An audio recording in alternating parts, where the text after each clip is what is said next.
Jay, that's strangely close to Daniel Jones from the Giants. Daniel, is that you? Beat the Chiefs. Show me. If the Broncos and Russell Wilson can show me that they can beat the Chiefs, then I will start believing. The crowd up. So are this defense in Kansas City won't snap the ball again. The Denver Broncos have beaten the Kansas City Chiefs. David Montgomery on the Lions, former Bear, gonna make this his revenge game for sure. David Montgomery gets the touchdown that ices the game. No! And there's the flag. There's flags. There's flags. There's flags. There's flags. Snap. Hold. Kick. Denver wins! Denver wins! Let's go! They open. No! What happened? Oh shit.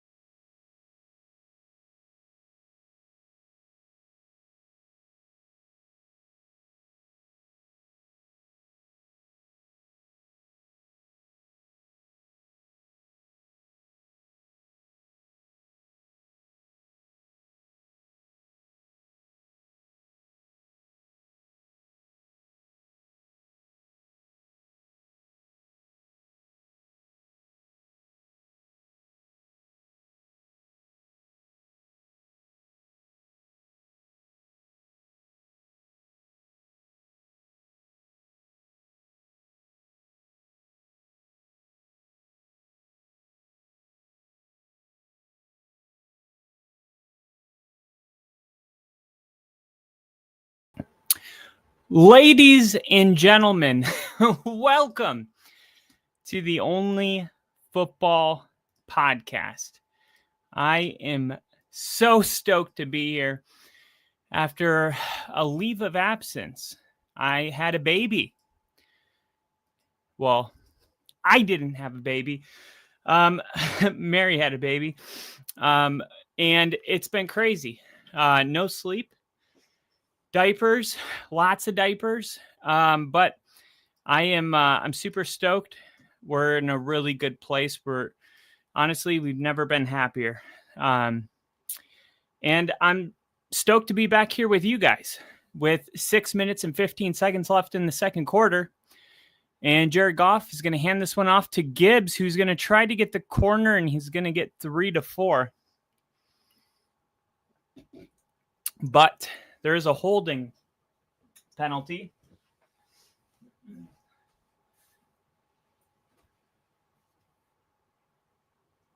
There we go. Make sure we got Woody in the background. And yeah, a little production-wise, working out the kinks right now.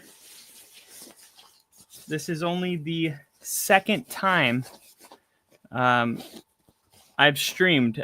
For those of you that don't know, I just moved as well. So we're talking moving, a new baby, a new job. It's all been happening here in the last couple of weeks. So thank you for being patient. All right, let's get into some football. Obviously, a huge game for the Dallas Cowboys, who in the span of 10 days beat the Chiefs and the Eagles, which massively changes the temperature on the expectations for the Dallas Cowboys. And now this is one of those games where, I mean, there's going to be people that put the Cowboys in the top 5 if they get the win today. I mean, the fact that you looked at their schedule in October, early October, and you saw Chiefs, Eagles, Lions, and 90% of people said loss, loss, loss. You turn that into win, win, win, and all of a sudden people are going to have to start respecting this Cowboys team, and Dak Prescott arguably playing the best football of anybody right now. I mean that. And you could go back to week 1 with the Philadelphia Eagles, and I took the Cowboys to cover, and I simply put it, last time we saw Dak Prescott healthy, he came in second place for MVP voting. And then he was injured all of 2024. And I felt like we kind of punished the Cowboys for that. Now he comes back, and this is a shot downfield incomplete. We got the OFP legend in the chat, Ginger himself. And he's calling me the man, the myth, the legend. I think he's the real legend. And he said, based only on betting trends for the game and Dan Campbell's gimme Lions -3.5 today, boys are balling now. Yeah, and, something very strange, and I heard about this earlier, but something very peculiar. I'll just go with strange for right now. I haven't slept much lately. So you thought we were bad with names before? You haven't seen anything yet. Which is exactly what Sean Payton said about RJ Harvey. Look at this. David Montgomery to the house. Call it a day. Touchdown. Tell me that was his second touchdown. Tell me that was his second. Was that his second touchdown? Minute 48 seconds, 4 plays, 53 yards. All right. So usually what happens, as far as Vegas trying to, how do they come up with lines? Well, the way they do it is they try to get 50% of the money on one side and 50% of the money on the other side. So that way, no matter what happens, 50% of the people, lost their money essentially. Something very strange with this game was that the Cowboys, were 3.5 point underdogs, and 80% of the money came in on the Cowboys, which would 9.9 times out of 10, if something like that happens, then the line will move from 3.5 point underdogs to 1.5 point underdogs. So that money starts coming in on the Lions, right? Because 80-20 is, not where Vegas wants to be. Like I said, they want to be around 50-50. So you got all the money. The line opens up at 3.5. All the money's coming in on the Cowboys plus 3.5. Vegas doesn't move the line. It's very, very interesting. Okay. Like I said, typically all that money comes in on the Cowboys, and the line starts to favor the Cowboys. Just in case the Cowboys were to win the game, Vegas doesn't lose 80% of the money. But with this game, it was at 3 points, and the money continues to come in on the Cowboys, and Vegas doesn't move the line at all. They felt really good about the Lions in this game, and no matter how much money came in on the Cowboys, the line stayed at 3. Some people think it's because maybe at this point the Vegas was just hoping for a push, right? Hopefully the Lions got a 3-point win and everybody just gets their money back, and nobody wins, which is one possibility, but definitely a very strange situation as far as betting goes. The fact that we didn't see this line move with the massive amounts of money that came in on Dallas. This is my second favorite non-Colt. That's my second favorite non-Colt, David Montgomery. Hard not to like him. Hard not to like a guy that just puts his head down and does the dirty work. We got E-Dub in the chat. Lions Pride. What's up, E-Dub? And Jinja, dude, swear that was my exact thought on it, and that's why I was thinking Lions. I'm going the opposite of what they're trying to get me to do. And I put a lot of bets in this game because I opened my account this morning and I had $250 in it after having, not because I didn't win anything, but just because I cashed out. I cash out, typically. I cash out often. We'll just put it that way. And I looked at my account this morning, and it wasn't to look at my account. It was more to look at this game and see what some good bets would be. And I see $250 sitting in the account, and I got to say, big return by Turpin all the way to the 50. I'm like, hell yeah, what is this? And then I remembered right away, oh yeah, I had this. Patriots and Jaguars to each win more than 7.5 games, and the Panthers to win more than 6.5 games. All right, that was at minus 490, or I'm sorry, plus 490. So I put $35 on it to win, over $200. And I guess this last Sunday, it officially hit. The Patriots and the Jaguars both were over 7.5. Really, we were waiting on the Panthers, and with their win over the Rams, they were over. I loved this bet in the offseason. I swear, like, I wish I had more money to place. And at this time in my life, I only had $35 that I could justify. But man, I'm telling you, if I had it like I really had it like that, I would have put at least 5K on this and would have won around $25,000. And every offseason, there's a bet like this. This year, I told everybody I couldn't afford to do it, but I said, man, um, if you put, I think it was $1,200 on the Broncos to win 12 games this season, you would have won, I believe it was $8,000, something like that. And I remember telling everybody, like, they're going to win 12 games. And I was on the money last year. I said they were going to win 10 games. Their over-under was at 5.5. I said that's a 10-win team this year. I really felt like it's a 12-win team. And they're in good shape to do that. And I kick myself because there's really good bets in the offseason you could capitalize on. But unfortunately, I just don't have the money that I wish I had to put on some of this, so I could just be like, I'm telling you, there's like one or two. That's it. There's like one or two that it's like, oh yes. I mean, you couldn't put enough money on this, and that was it this year. And I'm playing with that money here today. So what I did with it is I saw the money in my account and I put some fun stuff down.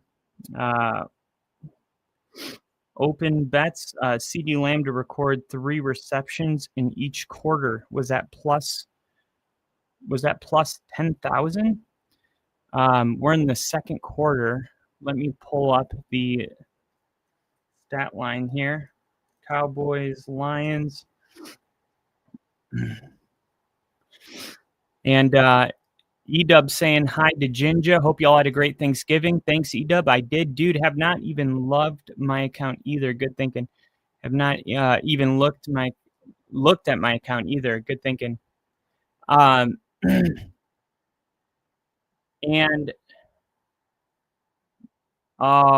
Ferguson gets called with hands to the face on Hutchinson. Looks like he was just trying to make a play and hands got a little too high. How many let's see stats. CD Lamb's got 4 receptions.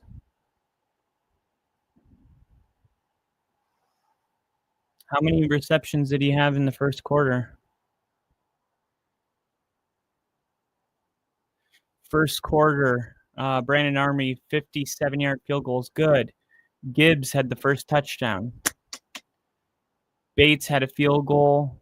Then they had a field goal. Brandon Aubrey, 42-yard field goal. Then David Montgomery scored. I'm going to need some more details in that. Let me see. More game info at NFL.com. Quarter 1. Let's see. Here we go. I got every play. Okay.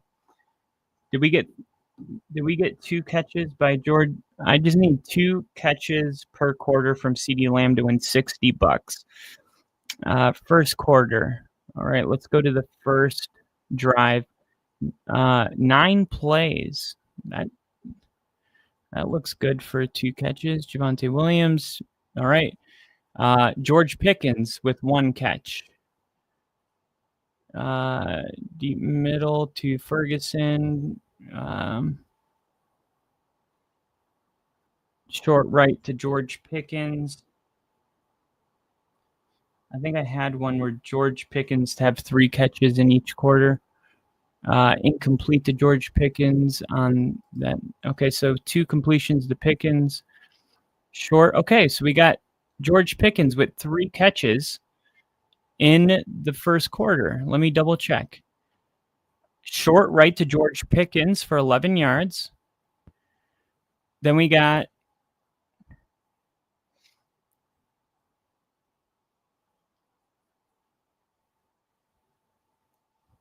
George Pickens for 11 yards. Then we got incomplete to George Pickens. Wait, so George Pickens only had 1 catch? Let's go to the second drive here. Short left to George Pickens, 2. Safety. So that's all we got.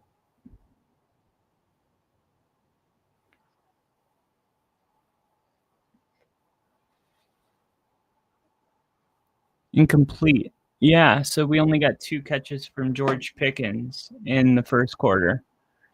And that was it. I mean, and we got, what, no catches for fucking CeeDee Lamb in the first quarter?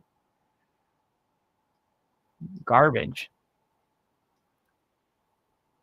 It was good, E-Dub. How was yours, man? I had a big old goose egg in my account. 3 catches each quarter should clock a solid payout. Yeah, unfortunately.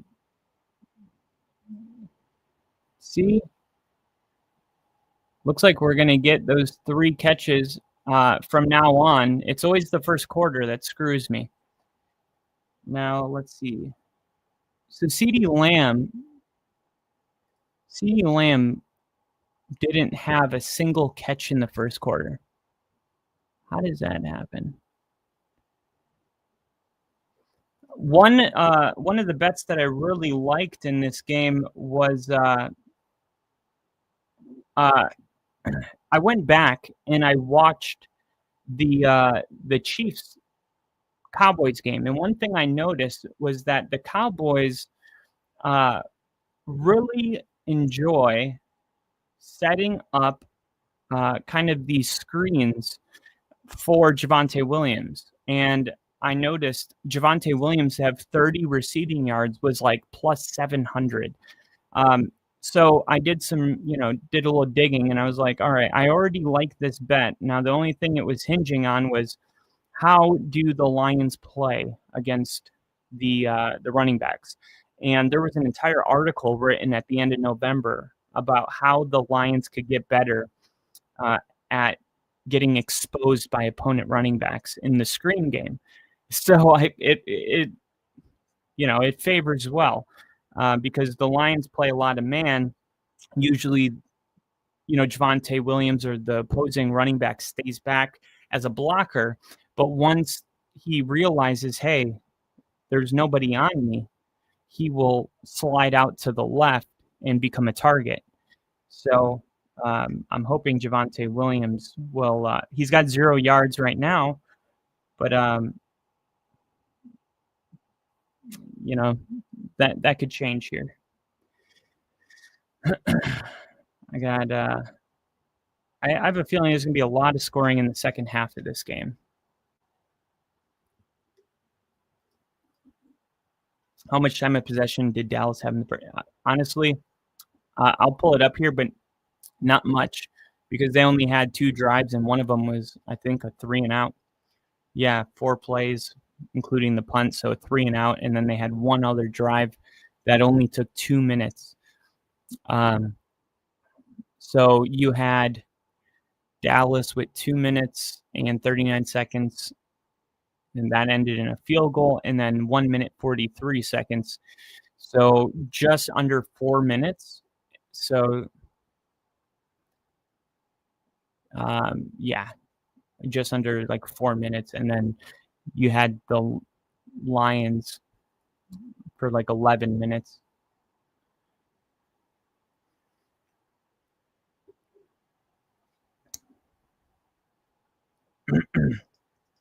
Dude, I've been watching everything DB and in the trenches and with a huge Shipley, and they're insightful, man. AQ. I'm gonna have to check it out. I'm gonna have to check it out. In the trench, he's saying the Bears have the best defensive line in the league, dude. They're leading the league in takeaways. You know my vote on the best. The Bears have the best offensive line in the league. They should. I mean, you look at the amount of money, and look, this is what great coaches get. They understand you have to solidify the offensive line before you bring in weapons. This is what everybody understands. And say what you want about Jerry Jones, but you know why the Cowboys are going to probably go to the playoffs this year? Because I think they could win out, including tonight, is because they have continued to use high draft picks on their offensive line. And it's finally like the Cowboys, man. I feel like they're just a little disrespected. In one way, it's like you look at this field goal. Give it to me. Come on, Brandon. Dude, this is my kicker. Give it to me.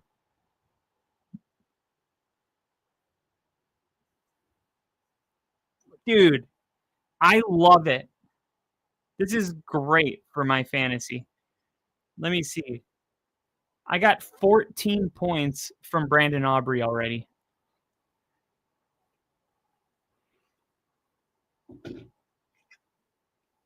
Look at my I'm going to show you guys.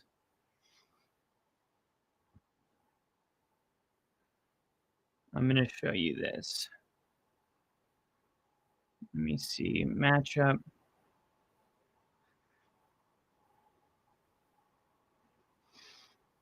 Let's go Facebook.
Wow, I just got a really deep message from somebody.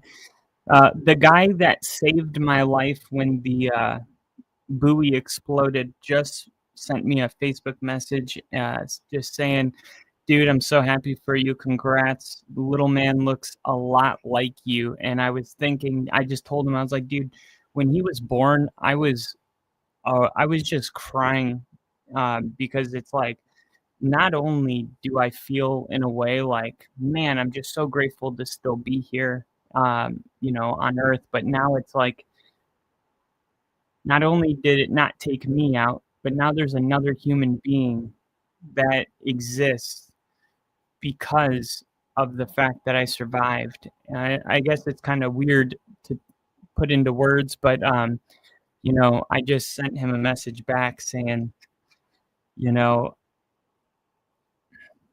that accident could have changed so much. And, thanks to you for having the balls to come back there and pull me out. Most people run away from the fire. Real heroes run towards it. They run into the fire. And that's what he did that day. And um, couldn't be more grateful. And I know my son, when he gets older, I know he'll be grateful too. It'll be a fun day getting to meet him for him.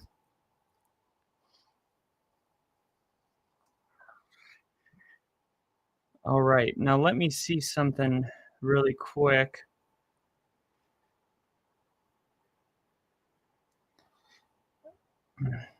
Here we go, Facebook.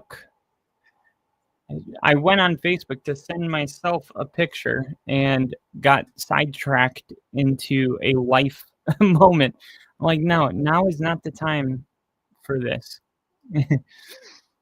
All right, here we go. Media. Goff taking a shot. That's got to be holding. Yeah. I'm like, that's got to be a penalty, and it is. It is. Let's see. Photos. Overlay. No. Background. Video. Here, let's just do it here. Image file. Recent.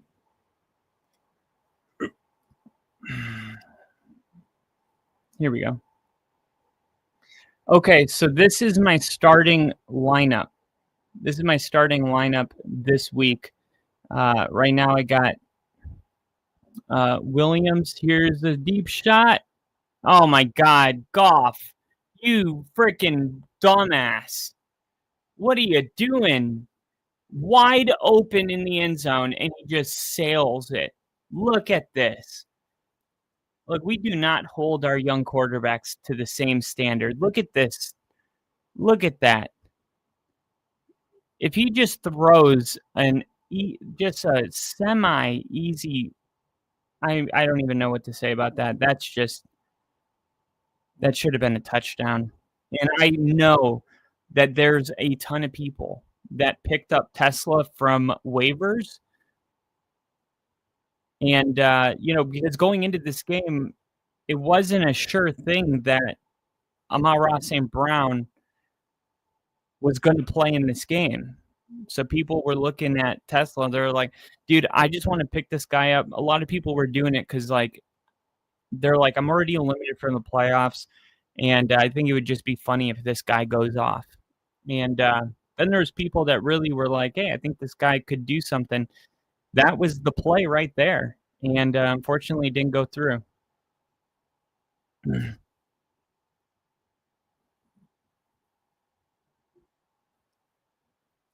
Did he make that kick? Oh, my God. That kick just barely made it through.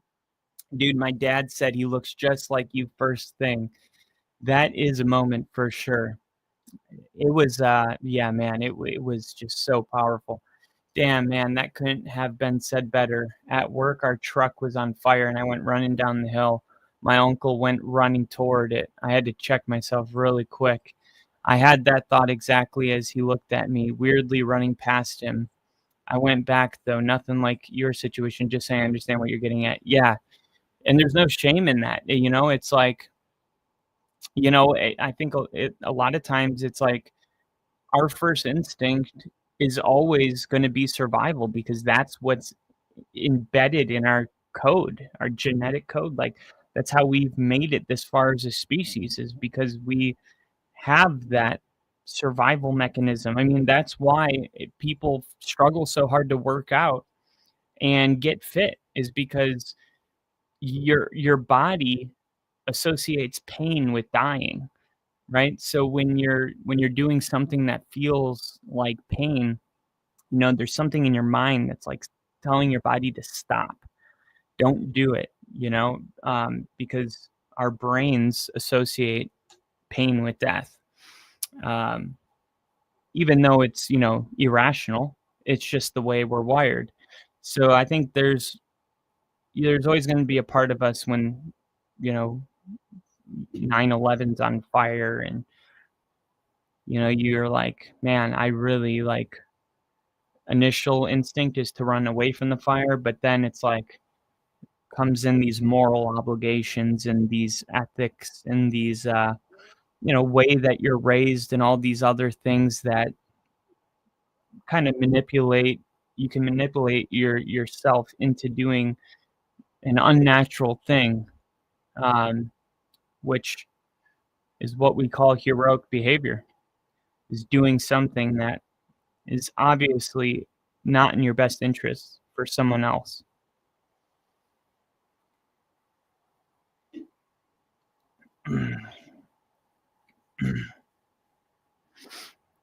Immediate survival instinct.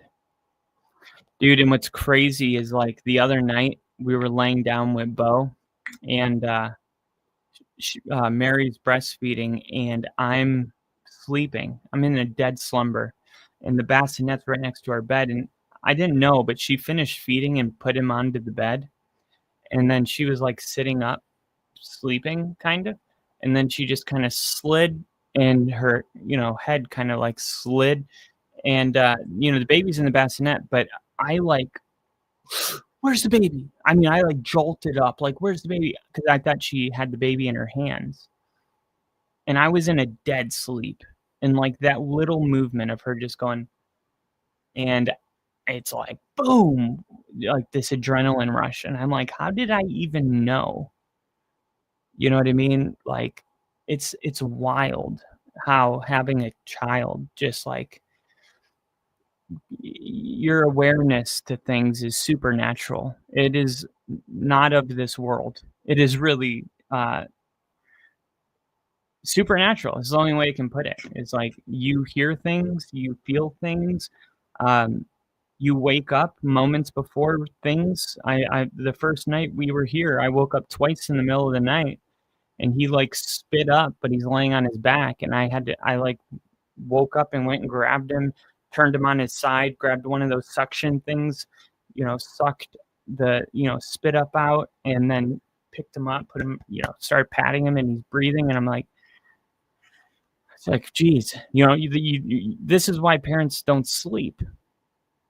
It's funny too because, like, I've already done this once, and it's amazing how the first month of a newborn, it's kind of like a you're in this, like, constant daze where you're not really sleeping. You may get 2 hours at a time, but you turn into a cat. You just nap whenever you can, and then because of that, your memory, they've done studies on this where the part of your brain that is responsible for recalling events, the memory part of your brain, I think it's the hippocampus or something. Whenever you're sleep deprived, it dramatically, turns off. So, like, that's why they tell you in college, like, if you're studying for an exam and you're, like, sleep deprived, it's kinda like pissing against the wind because, yes, it's good that you're studying, but no, you're not gonna remember 80% of this. Once you pass a certain threshold, that part of your brain just kinda shuts off, and being so sleep deprived during these stages, it's amazing how much of this stuff you forget. This was 6 years ago, and I'm like, "Man, I'd like" you just you just forget. Like, of course, you don't forget everything, but you really don't remember that much, about that first couple months. You just remember that it's difficult and you don't sleep much, but the little things like, "Oh my god, they really hate being changed." Like, every time I change him, he doesn't just cry, he screams. Um, like, I can't remember. I'm like, "Did Leo do that?" I can't remember, and I'm like, I don't know why. I can't remember, you know? But I'm sure if I have another kid now the third time, it's like you start to remember because, you're doing it again and again and again. Um, but I think something about that first kid is like hard to remember 6 years later how that first month went.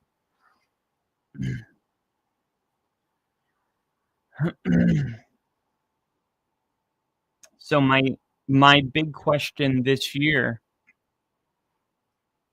you'll find yourself waking up at the bassinet, dude. Yeah, I'll just wake up in the middle of the night and be like, I have to go check this bassinet. Like I have to, you know, because now you start questioning, like, why did I wake up if not to check, you know? And then the doom thoughts of like, what is it? Impulsive thoughts. Oh my god, dude. What if I trip over this wire? What if I fall down the stairs? I mean, this thing is so fucking fragile. It's, like, hard not to consistently have impulsive thoughts about the worst case scenario. Um, but I looked it up on Reddit, and it's normal, so your first instinct was literally to get the baby, not even to wake up. Yeah. Whoa, that's crazy to think about. You're right. It's like, that's crazy. Thanks, Ginge. I was lucky enough, man, to where I was working in the summer when my daughter was born, and I just tell her mom to quit her job and stay home, so she took day and night. I had evening time. I was like, yeah, and that was another thing with Leo. I was in the Navy, and it was the same thing. I slept that night because I had to work all day. And I took evenings. So when I got home, I fed him, I gave him his, bath bottle, bed routine, all of that was me. So I remember all that perfectly, but the middle of the night stuff, not so much. And the other thing is, like, if you're breastfeeding, there's not that much you can really do. But never underestimate how much just getting up and changing a diaper helps. You know what I mean? Because I lay there thinking, "Oh my god," like, the baby starts crying, and I'm just like, "I do not wanna get up and change a diaper," right?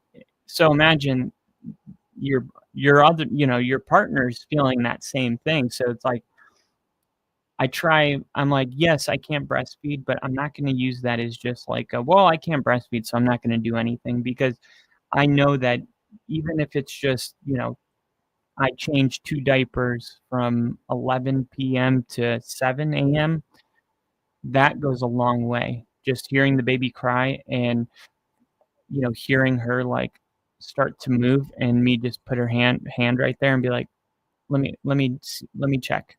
Let me see, if it's a diaper. If it's a diaper, I'll change him, swaddle him, see if I can put him back down. If he starts making sucking with his lips and stuff, I'm like, okay, you know, I can't help with this one, but I'll at least, go and, check some of the boxes first and see if, we can take care of it without feeding. But man, this baby, he's doing something what's called, there's a term for it. It's funny, this has turned into only baby instead of only football. It's called, I was just looking it up the other day. It's called, what is it called? Hold on. I got it. This is gonna bother me. This is gonna bother me. What is it called when a baby won't stop breastfeeding? Cluster feeding. It's called cluster feeding, and basically it's just like this baby will be on the titty for 20 out of 24 hours. I'm not exaggerating at all. And it's weird because it's like, I'm like, okay, I know they said you got to eat every 3 hours, but this baby, it's like as soon as you take him away, he starts crying. But then when he's on it, he'll eat for like a minute or two and then he'll fall asleep. And I can tell because his mouth isn't moving. But as soon as you like move him away, then he's like no, no, no, I wasn't sleeping. You know, I was actually, and it's like, okay, but she can't fall asleep, breastfeeding because that's dangerous. So like it's like, look, I know you want to sit there all day for 20 hours, but she's got to get some rest.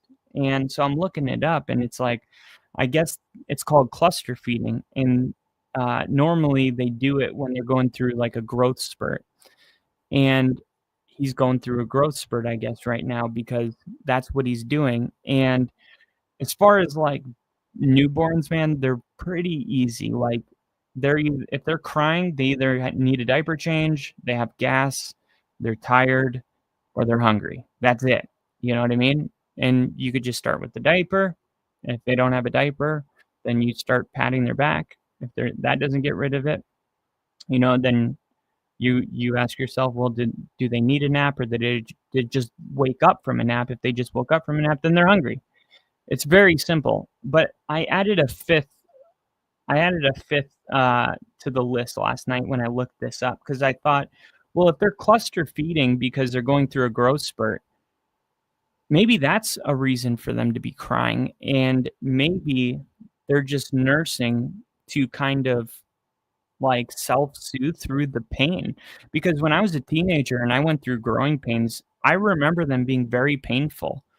I don't think people ever talk about this with newborns. They don't talk about this, but I'm not a doctor or anything, but I'm thinking maybe that's why babies cry sometimes, and you're patting them, because this is what happened. He's eating, he's not tired, he just woke up, he doesn't have gas, no diaper needs to be changed, and he's screaming.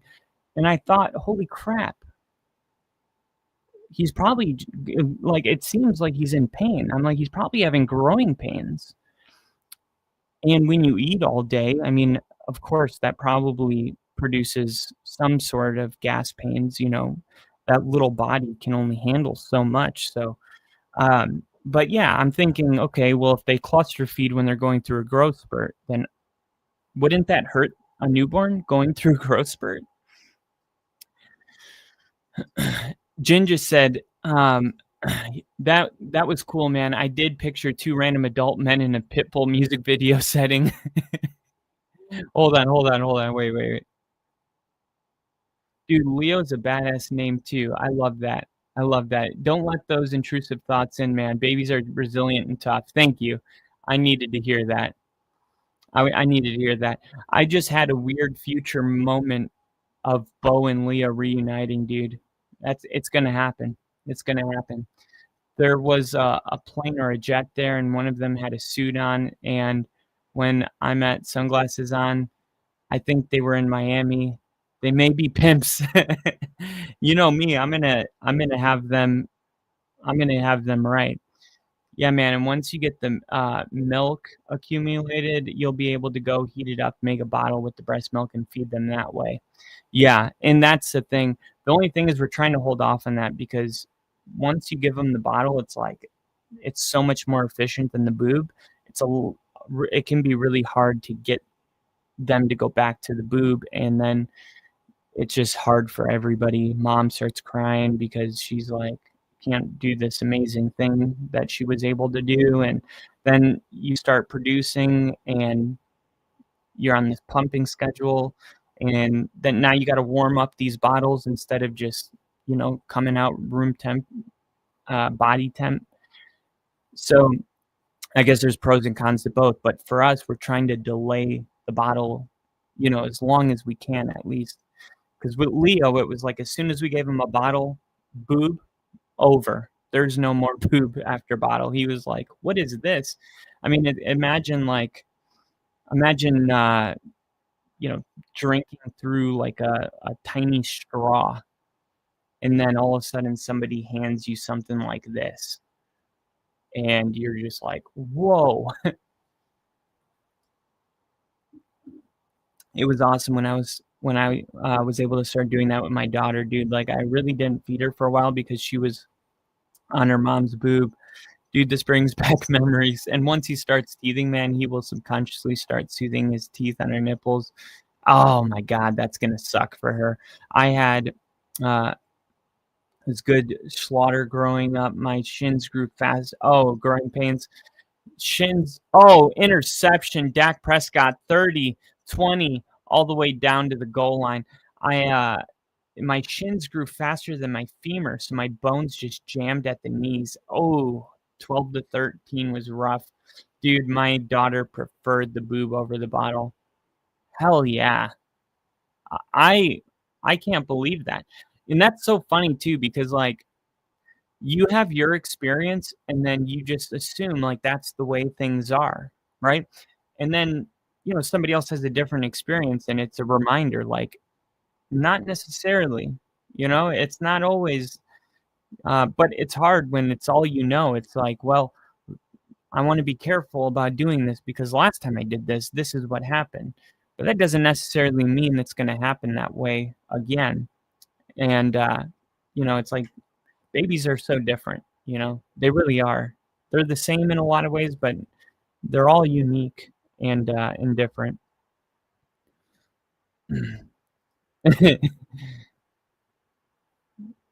And Goff, Jameson Williams. Can we get a Jameson Williams tutty for me, please? I kind of need one.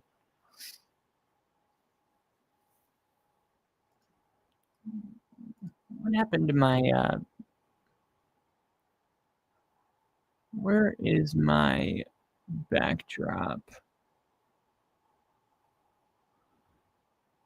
Here we go.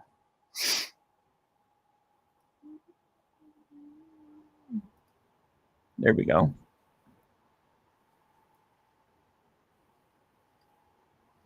Here we go. Going to the end zone. Touchdown. That's Tesla. Dude, this kid's reminding me of somebody that knows how to get open. I'll just put it that way. Look at this. Here's the thing. When you're a white receiver, right? Typically, you're not going to be as fast. You're not going to be as quick. You're not going to be as shifty. You must be an elite route runner, and you must be smart.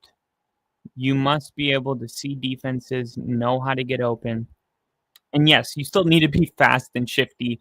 I'm just saying, like, I'm talking about the tier 1 speed athletes. Not usually going to happen. Although Christian McCaffrey did run a 4.3, and Riley Moss, the Broncos cornerback, that everyone's like, he's a white corner. It's like he ran a 4.3. So, I mean, is that fast enough? I mean, how fast do they need to be? I feel like look, if you ran a 4.3 or a 4.4, I don't want to hear it. I remember PFF, Pro Football Focus, week 1 last year, laughing like Tyler Lockett. We were playing the Seahawks, and you're like, that's my analysis. Tyler Lockett going against a white corner. And I'm like, well, I mean, that's just kind of lazy. That's your analysis? Like, this is PFF? This is who you hired? Like, these are your people? What is this one? I mean, I'm all for women being in sports media and talking about football. I really am. But here's the thing. When you have a woman come on your show and say things like, that's my analysis, he's a white corner, you're not doing the other women any favors. Like the women that are real journalists that dedicate their life to their craft, and then you come on and say some stupid shit like that. It's like you're the kind of woman that women can't stand in the media because you give them a bad name, or that's how they feel. It was the same thing in the military. There would be certain ones that wouldn't keep their hair and their nails in regulation, and then other women would be pissed off about it, like, because they're like, we all get grouped together, and I don't want, because the thing is, a lot of people felt like, oh, the Navy lowers the bar, in the spirit of being inclusive. They lower the bar so that we have representation from other communities. And the women that feel like nobody lowered the bar for me, like I did everything I was asked to, they don't appreciate uh, the women that, just don't think the rules apply to them. And I know that because I've talked to them. I had a crew on one of my deployments. I had a crew of 7 people. 4 of them were women, and we got to talk a lot because that's what you do when you fly for 12 hours. You just tell stories and talk. They would be like, Kitzman, tell us another story.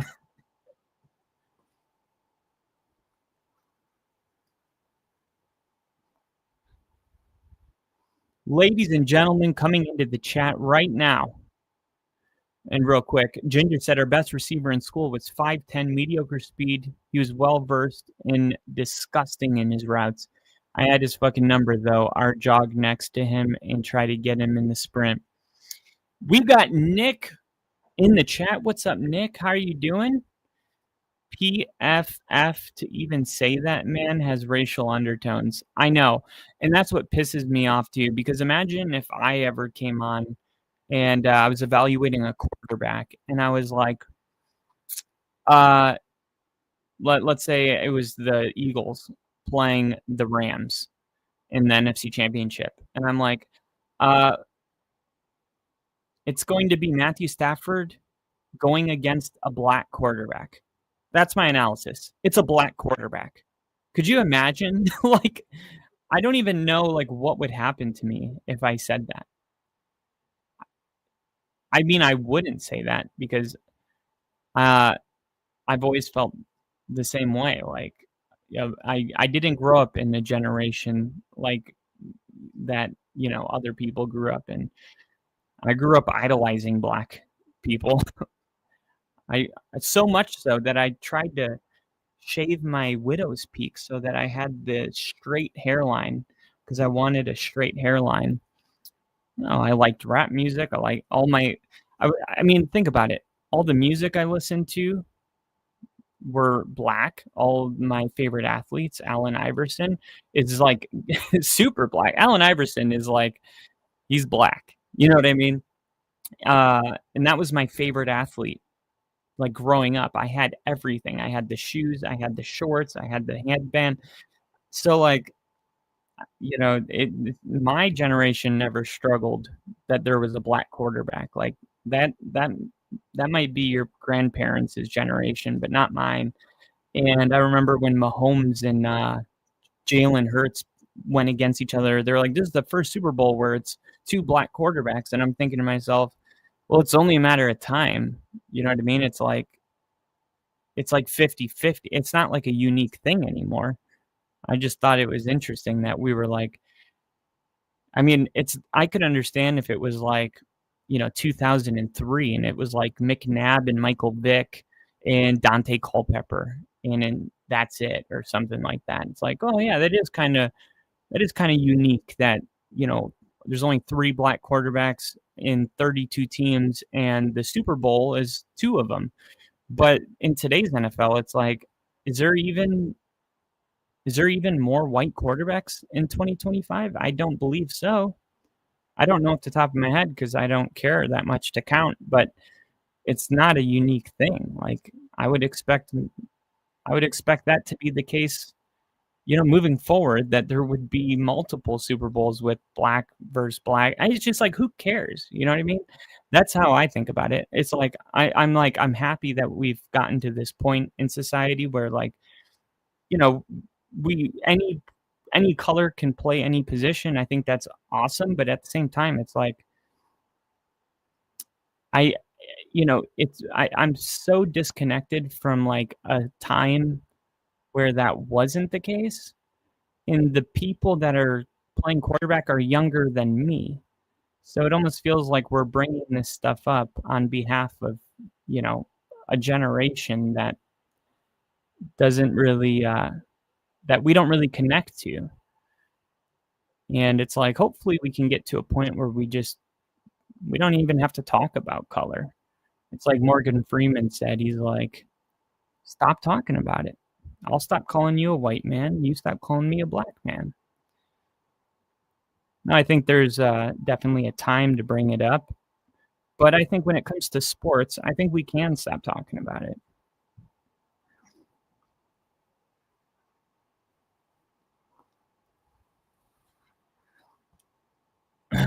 Like, I'm not an idiot. I understand why people aren't as athletic, but in this case, it's different as a professional athlete. And Nick said, I'm doing all right, having some lima beans, eating a late dinner. Jose, lima beans, the meatiest of beans. Fuck everybody's input. I want the experts. That's how I feel about this. Like, workplace, equal rights, ESPN, Walmart, Frozen. Want me to show 'em?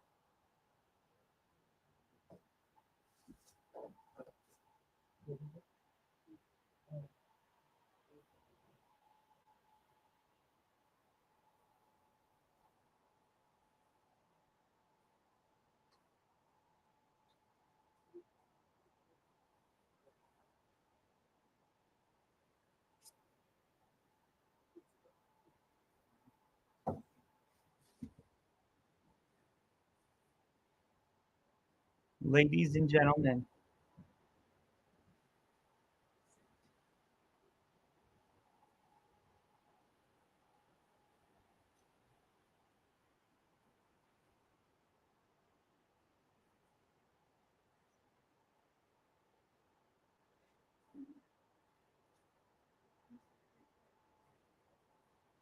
Look at this baby.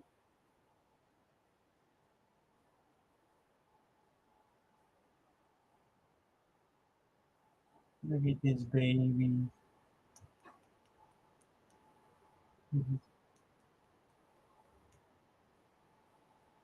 Look at this baby. Hi. Hi.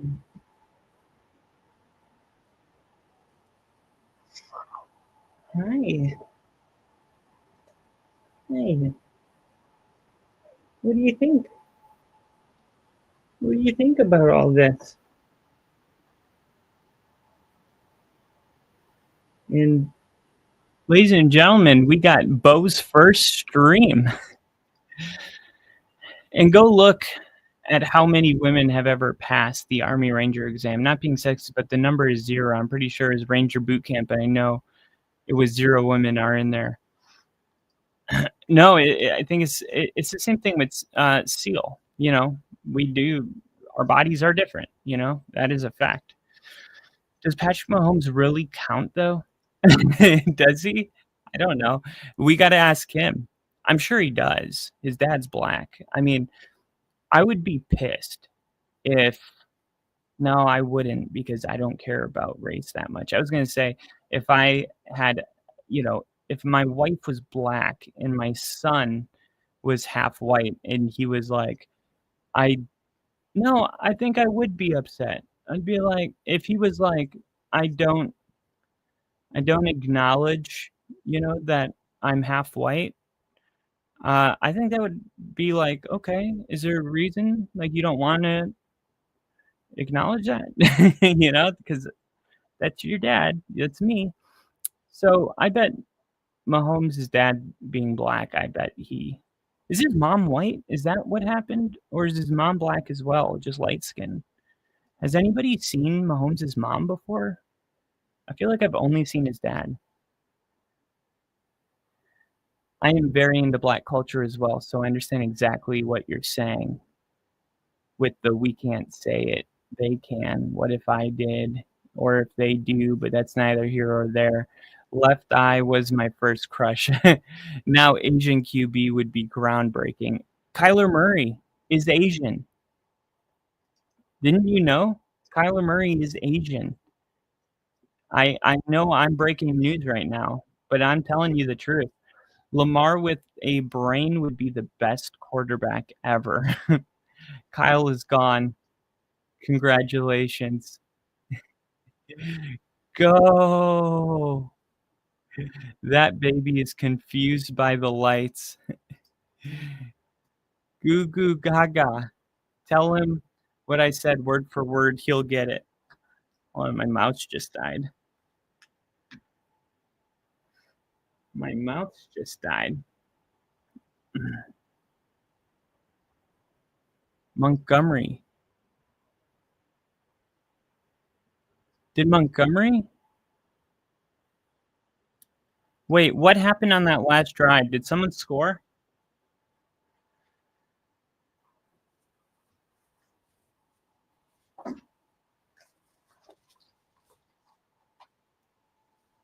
Oh my gosh, CeeDee Lamb is out of this game with a concussion.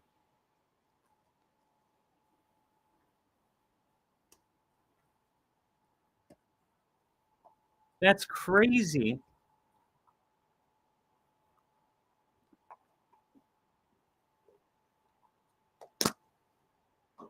That's crazy.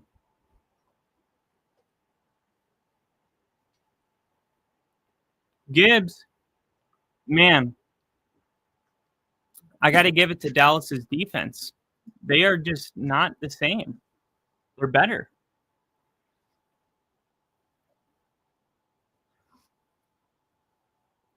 That would be more of a tell on the father, not implementing his culture into the kid. That would be. His mom is white as a snow. Oh, I didn't know that. Blake Griffin's mom. Yeah, Blake Griffin felt like a white guy my whole life. I was like, yeah, he can dunk. We're claiming him. Here's Jameson Williams. Go, go, go. Keep it rolling. Look at this baby, though. Can we just all agree that this is the cutest baby in the world? Look at this thing. He's like, Dad, you're embarrassing me. Dad, oh my gosh. Oh my goodness.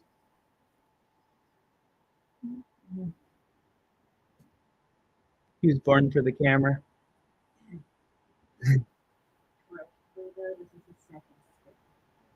Oh yeah, this is technically his second stream because he streamed from inside. Yeah. Oh my goodness.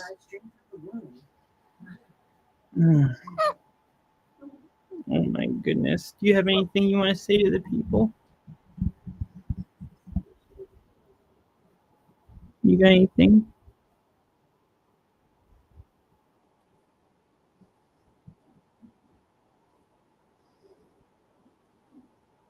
Why are you looking at me like that? He's like, Dad, this is your stream. Look at you. You are so much more aware. Look at his eyes. He's not just like, it's like he knows what he's looking at now. Hi. Oh my gosh. Oh my goodness.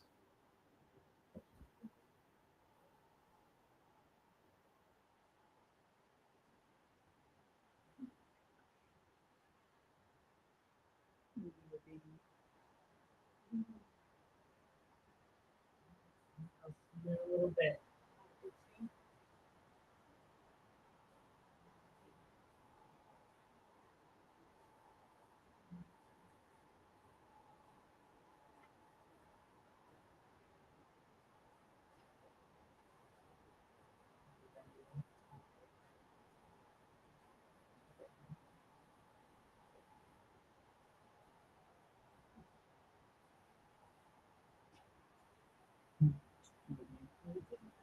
I will.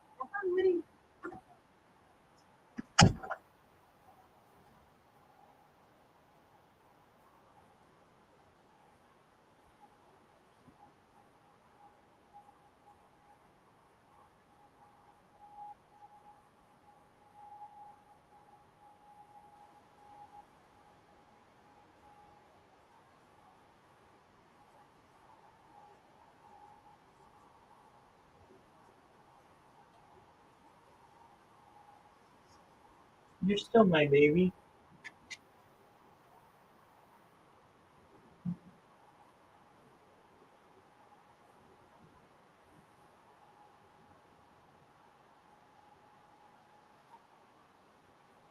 One second. Stay there.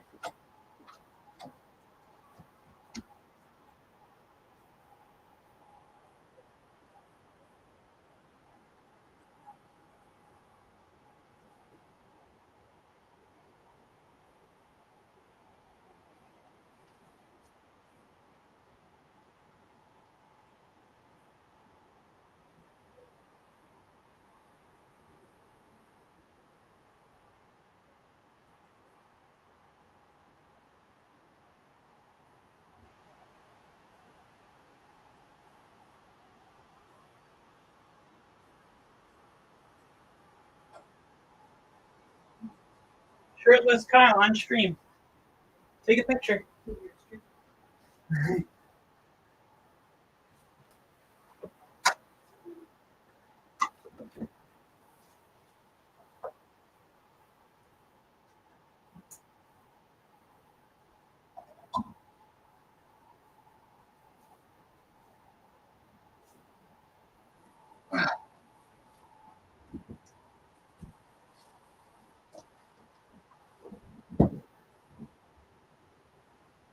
Come on, Woody. You're with the boys. You're with the boys. You're with the boys.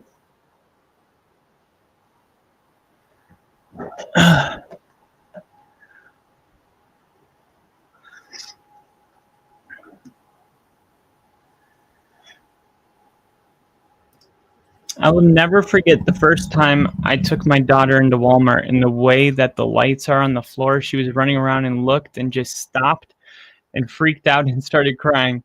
Dude started cracking up instantly. I couldn't help it. I grabbed her up, the fear on her face, thinking she was just falling forever.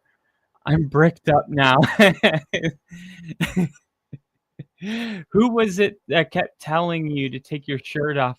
Oh my God, no. That was the day I was going on my first date with Mary, and I was like, should I wear this or wear this? And I it was like I put one jacket on and he's like, put the other one on. And then I put it on, but I didn't have an undershirt on. And he was like, he's like, but now we have to see what the other jacket looks like without an undershirt on. And he's like, take the shirt off. And then we like called him out on it. We were like, bro, it sounds like you're really begging for me to take this shirt off. And he's like, no, you guys made it weird now. That guy never came back. that guy never came back. That guy's gone. That was one of my favorite moments. By the way, I just got to go back and clip that. I mean, it's there. It exists. I need to go back and clip it. I can easily find out which day it was.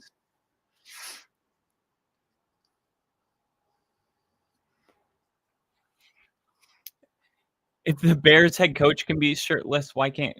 Honestly, I mean, I don't understand the whole like guys being shirtless is you know what I've noticed? Before, and this is going to sound weird, but I'm telling you the truth, all right? I was always like super, super skinny, all right? I know that I'm not like a big guy, but it took years of working out for me to even get like this. Like I was always like 68 pounds at 12 years old. Like I could not build muscle. So I was always super skinny and I never wore a shirt. My whole life, I wouldn't wear a shirt. Nobody ever had a problem with it. The last 3 years, ever since I started building muscle, I will like be in a store or something and like try a shirt on really quick. And I notice like people will be like, dude, put a shirt on. Even like at like a family get together, I'll be like, I'll have my shirt off, you know, and they'll be like, What are you going to put a shirt on? It's like all of a sudden, it's like, I don't know. It's like I spent my whole life, nobody caring that I didn't have a shirt on. And as soon as, I started building muscle, everybody's got an issue with it. It's like, what the hell? Like, why do people only care now? Nobody cared earlier, my entire life.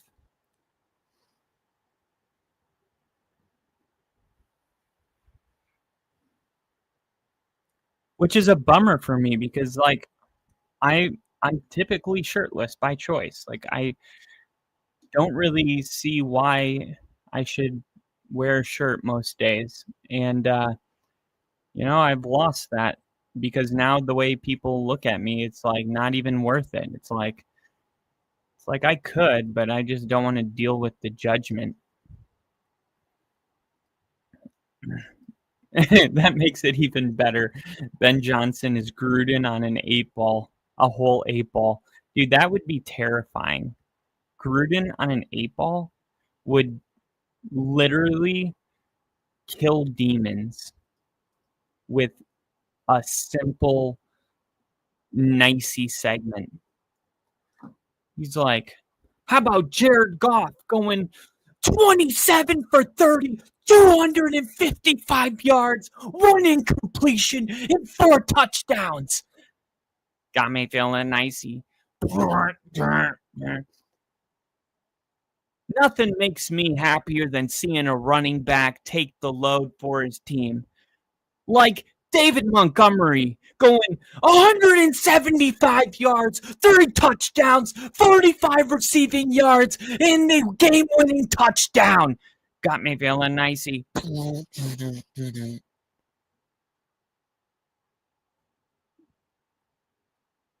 We need nude thinking Kyle back. Nude thinking Kyle back.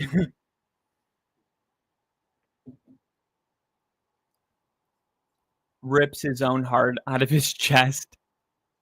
Dude, Dan Campbell is on Adderall. I will go to the grave believing it.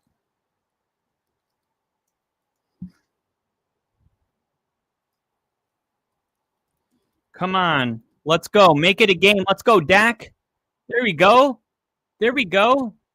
Oh, my God. There's a flag, and he's wide open, which usually means that there was an illegal chip. I've been watching this game long enough to know what that looks like. Got to sell it. Put those arms in the air, damn it. Yep. That's exactly what it was. I love great players at any position. I love great players that save their best for last. Guys like Bryce Young, quarterback of the Carolina Panthers. You know, a lot of people like the Atlanta Falcons are into dreams. But Bryce Young is into nightmares. 5 touchdowns. He lit them up in an overtime win. Boom! Guys like Justin Herbert of the LA Chargers. He's finally healthy. He goes to Las Vegas, and he throws for 321 yards. He combines for 3 touchdowns. Hey, Houston, we have a problem. Trey Hendrickson of the Cincinnati Bengals. 3.5 sacks against the Pittsburgh Steelers. He wins the NFL sack championship. High effort, high emotion, high production. Jahmyr Gibbs of the Detroit Lions. He gets smashed early in the game. But he comes back and he smashes the Minnesota Vikings for 190 yards and 4 touchdowns. Guys like Mike Evans of the Tampa Bay Buccaneers. I mean, 11 straight seasons with 1,000 yards. That's tied with Jerry Rice. His teammates love him. His coaches love him. And I love him. Guys like Jamar Chase of the Cincinnati Bengals. He wins the Triple Crown. 63-yarders. Most yards, most catches, most touchdowns. Some of the catches he made, he's gonna get paid, baby. I love great players. I love great players at any. Got me feeling nicey.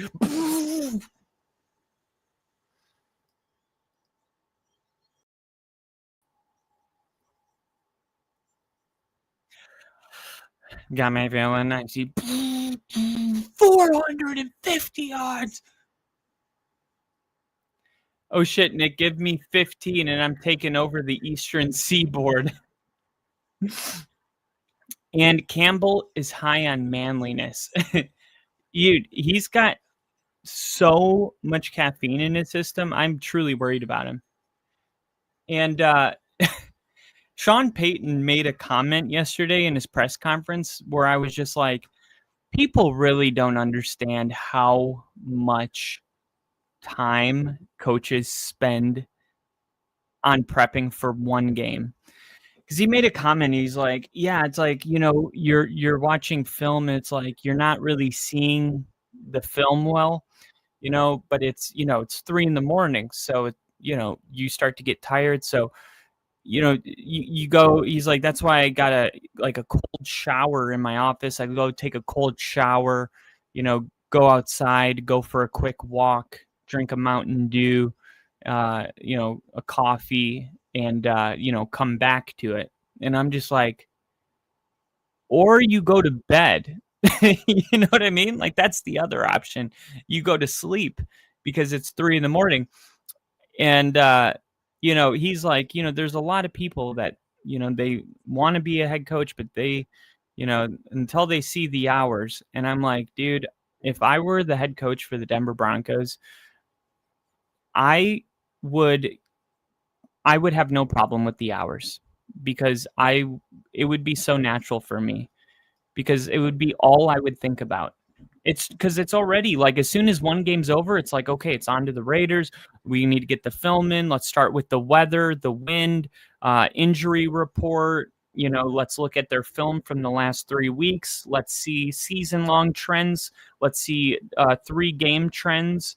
And, last week game trends. They got new coaches. Let's see who the interim head coach or the interim coordinators are. What is, what's their thing? Like, I mean, it's so easy for me to just like write an article where I can spend the entire day. I mean, I couldn't imagine being a head coach. Like, I would just never, I would never stop. It would be the night before the game and I would still be looking for something to give me an edge. And to be honest, like, I really do want to get into coaching. I'm torn. Like, I want to get into NFL media. I want to get into journalism. I want to get into coaching. And I don't know if I have to, like, do I have to start at the high school level? Can I be in an internship at like Notre Dame or something like that? Because, man, coaching really does feel like one of those things where it's like you have to know somebody. It's like such a who do you, it's like being a referee, right? And I'm not talking about like I'm not talking about guys that work their way up. I'm talking about just like getting into the business to begin with, because there's really 2 groups of people. It's like Kyle Shanahan is Mike Shanahan's son, and then all the guys he hires. And then the other group is like ex-players. Like, if you played in the NFL, then okay, there's a path. Usually you start as a position coach for whatever position you played. And if you're great at that and your team is succeeding and, you make the next logical step, and next thing you know, you're DeMeco Ryans, or like Dan Campbell, Sean Payton. Dan Campbell came from Sean Payton. They are brothers. Dan Campbell played with Sean Payton. He coached with Sean Payton until he left and went to Miami. And then from Miami, he went to Detroit. But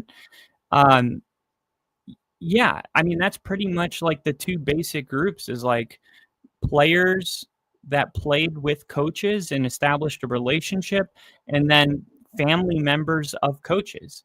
Now, it's hard for somebody like me to just be like, I want to get some skin in the game. I don't care what it is. You want me to be a freaking scouting department guy? Look at my mock drafts the last 3 years. My mock drafts have been incredible. humbly, I say that, I've had very good mock drafts. I mean, I don't remember anybody else wanting Devon Achane, as much as I wanted him. I was banging the table in that live stream for him, and I can't even remember who we drafted. It wasn't Achane. I'm going to find out in the next commercial. And, good job. Jameson Williams on 1st and 15 picks up 14. I wanted Kalen Bullock, the safety. Malik Mustafa, the safety for the 49ers, was like a late round guy I liked a lot. There was a couple of guys I liked that didn't pan out. Javon Baker for New England. I liked him just strictly because of his athleticism. I mean, that guy is one of the freakish athletes you'll ever see. And maybe he will go on and work somewhere else. Big on Trayvon Henderson. Luther Burden, of course. Still don't feel like Luther Burden is getting used. They're weaning him in, but man, we haven't even begun to see Luther Burden. That guy is going to be something. Fourth quarter, 8-point game. All right, let's see. Where was Devon Achane?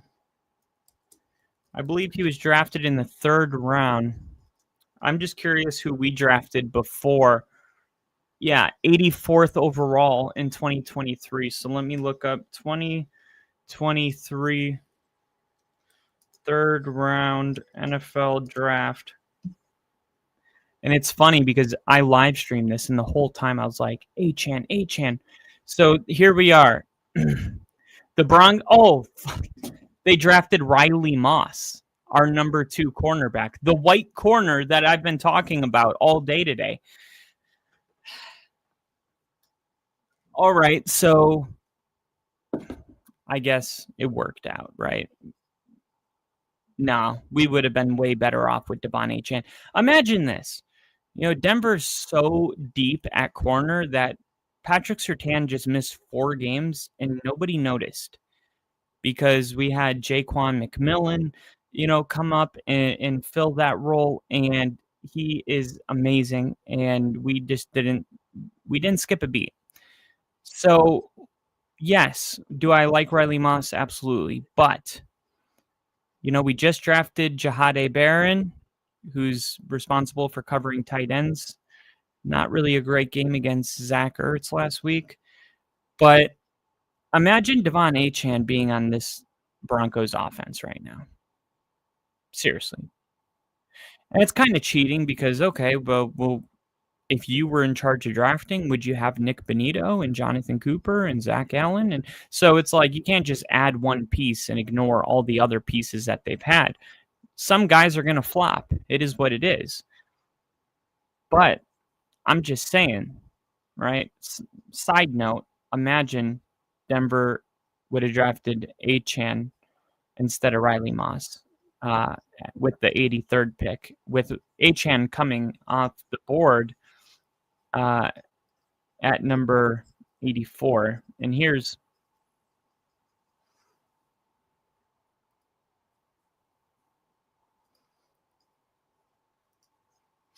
it is right here. 3rd round, which crazy too, because Denver moved up to get Riley Moss. And then here's Achane right underneath. Let's see. Moss is highly instinctive corner who reads the quarterback, diagnoses routes, and plays the ball. I remember, too, leading up to the draft, I made a YouTube short about Devon Achane because of his speed. I believe he ran a 4.27, 4.31, I believe it was actually. Something absolutely incredible. Here it is. He ran a 4.32. He had the 3rd fastest 40-yard dash, of all participants at the combine. I believe he was the fastest running back. And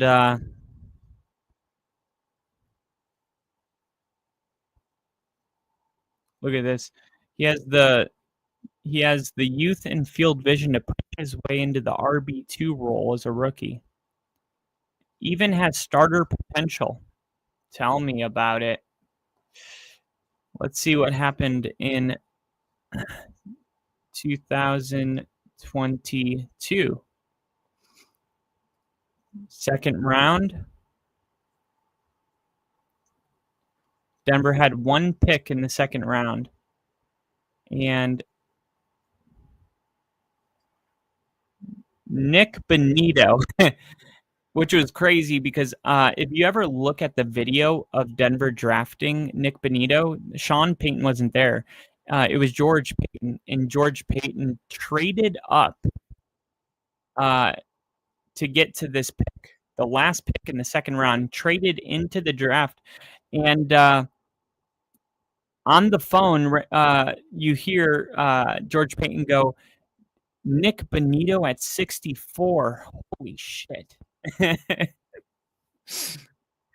And actually, we didn't have to trade. We got this pick because of Von Miller, which is crazy because we traded Von Miller to the Rams right before the trade deadline, and the Rams won the Super Bowl. You know, that trade, maybe they don't win the Super Bowl without Von Miller that year.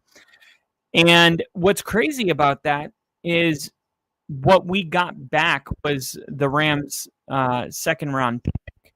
Now, it would be the last one because they won the Super Bowl. However, isn't it crazy how Von Miller, the greatest pass rusher in Denver Broncos history, the draft pick that we got for him, we would draft, the one guy that has the same type of get off that Von Miller had, and that was his comparisons immediately. I just think that's kind of cool. Like, hey, at least they did the right thing with that pick. Going deep. Is that a touchdown? Dude, I'm telling you, is that Tesla again? Dude, buy Tesla stock. And I'm not talking about the car. I don't know what this guy is going to... I don't know if this guy's going to continue. Actually, yeah, because Amon-Ra St. Brown's playing.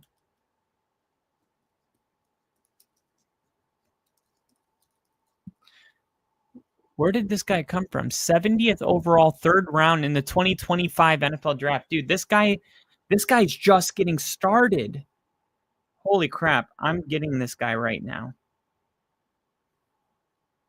Wide receiver, B-Wall, Tesla. I'm going to drop...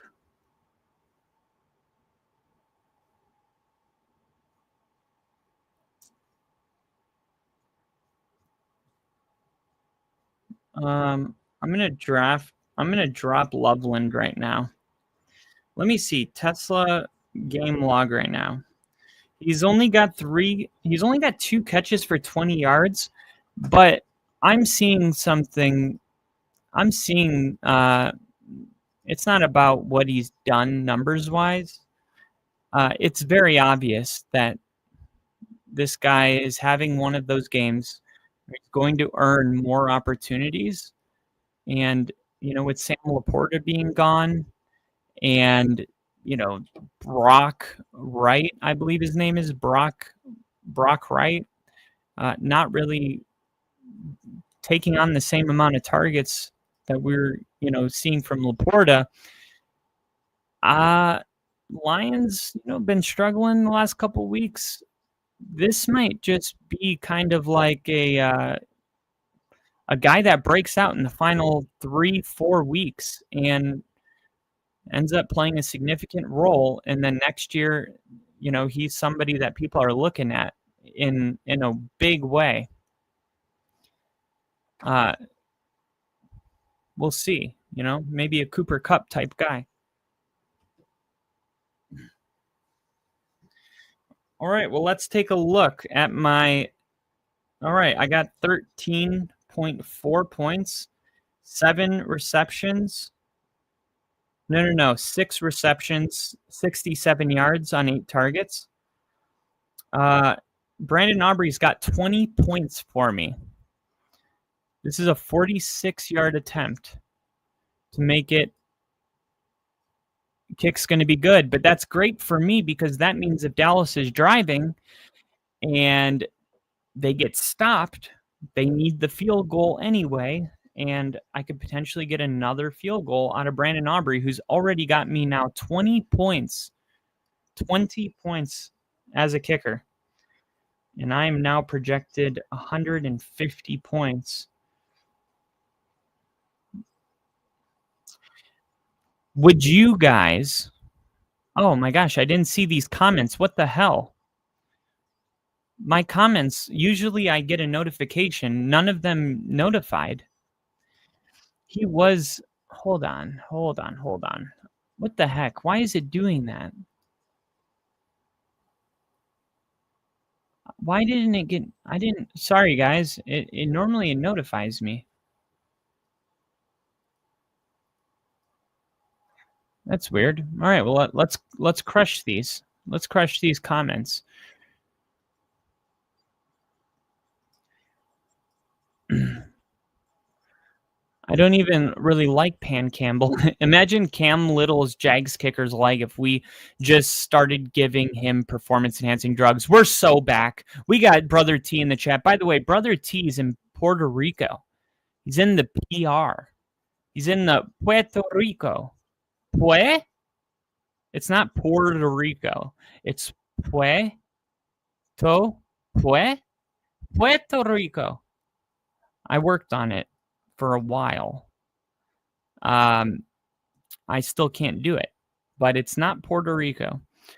PR is a safe bet. He snorts a pack of cigarettes to get his nicotine in. I heard he shoves big, huge logs in his asshole. And when that doesn't work, he just shoves an ice cube in his ass and gets through his press conferences. What's up, Tyler? Uncle T in the chat live from PR. By the way, we had Bo on the stream earlier today. My buddy's a gym teacher, and he was an assistant coach at the local high school while he was in college. Oh, shit. So that's one way to get in. I thought about that. And you know what they say about gym teachers? Those that can't do, teach. And those who can't teach gym. I'm just joshing you. Had no ties to the high school whatsoever, but you just got to find that program. Coaching is the greatest, most satisfying thing and can be the worst, most trivial headache in the world. I'll never do it again. Damn. You got to start as a high school. You got to start at high school as a volunteer and work up player. Yeah. Yeah, and that's why really, when it comes down to it, man, if you're coaching, it has to be for love of the game. Because there's no way that you're going to be able to start that low on the totem pole. You know what I mean? And eat shit for, a bunch of high schoolers that you're not even invested. It's like everybody wants to coach for their favorite team. That's just not happening. But, imagine, well, it does happen, but not for guys like you and me. It happens for ex-players. But imagine, having to be a volunteer for a high school that you don't even care about. Like, the only thing that's going to get you through is truly, number one, I believe you have to have a competitive spirit, right? That's what makes you want to watch film, get an edge on the other team, is just having a competitive spirit. And then number two is love for the game. Like, okay, I want to do this. I don't really care who it is, or what team it is, who they're going against. I just love coaching football, Pop Warner, high school, whatever the hell it is. As long as it's a, American football game, I want to coach it. You have to love it. Man, if you really want to do it, go to a local high school football games and what's the scouting report for each team and just drop it basically over the fence. They'll start getting a hold of you. Are you talking about like players? Like, hey, I think this guy would be better as a receiver. He's got good hands. He's quick off the like. Or when you say scouting, are you talking about the team that's already there, or like bringing outsiders in? The only one I vividly remember is watching Josh Allen play against Auburn and saying, I wouldn't take him in the 3rd round. Damn. You wouldn't take him, or you would? Well, you got to remember too, like guys that go to schools like Wyoming, it's the same thing with Texas Tech or Michigan. People say that about Ohio State, like, oh, I don't trust Ohio State quarterbacks. It's like, oh my God, how do you get that open? How the hell do you get that wide open? Touchdown Cowboys, 42-yard strike, if you could even call it that. It was pretty much a lob to a player that had nobody within 25 yards. And while we're talking about bad scouting reports, Brian Branch is supposed to be cheating to that side, and he totally just lets him get behind it. They're definitely not on the same page. I was thinking Kool-Aid McKinstry was going to be the guy in no, not Kool-Aid McKinstry.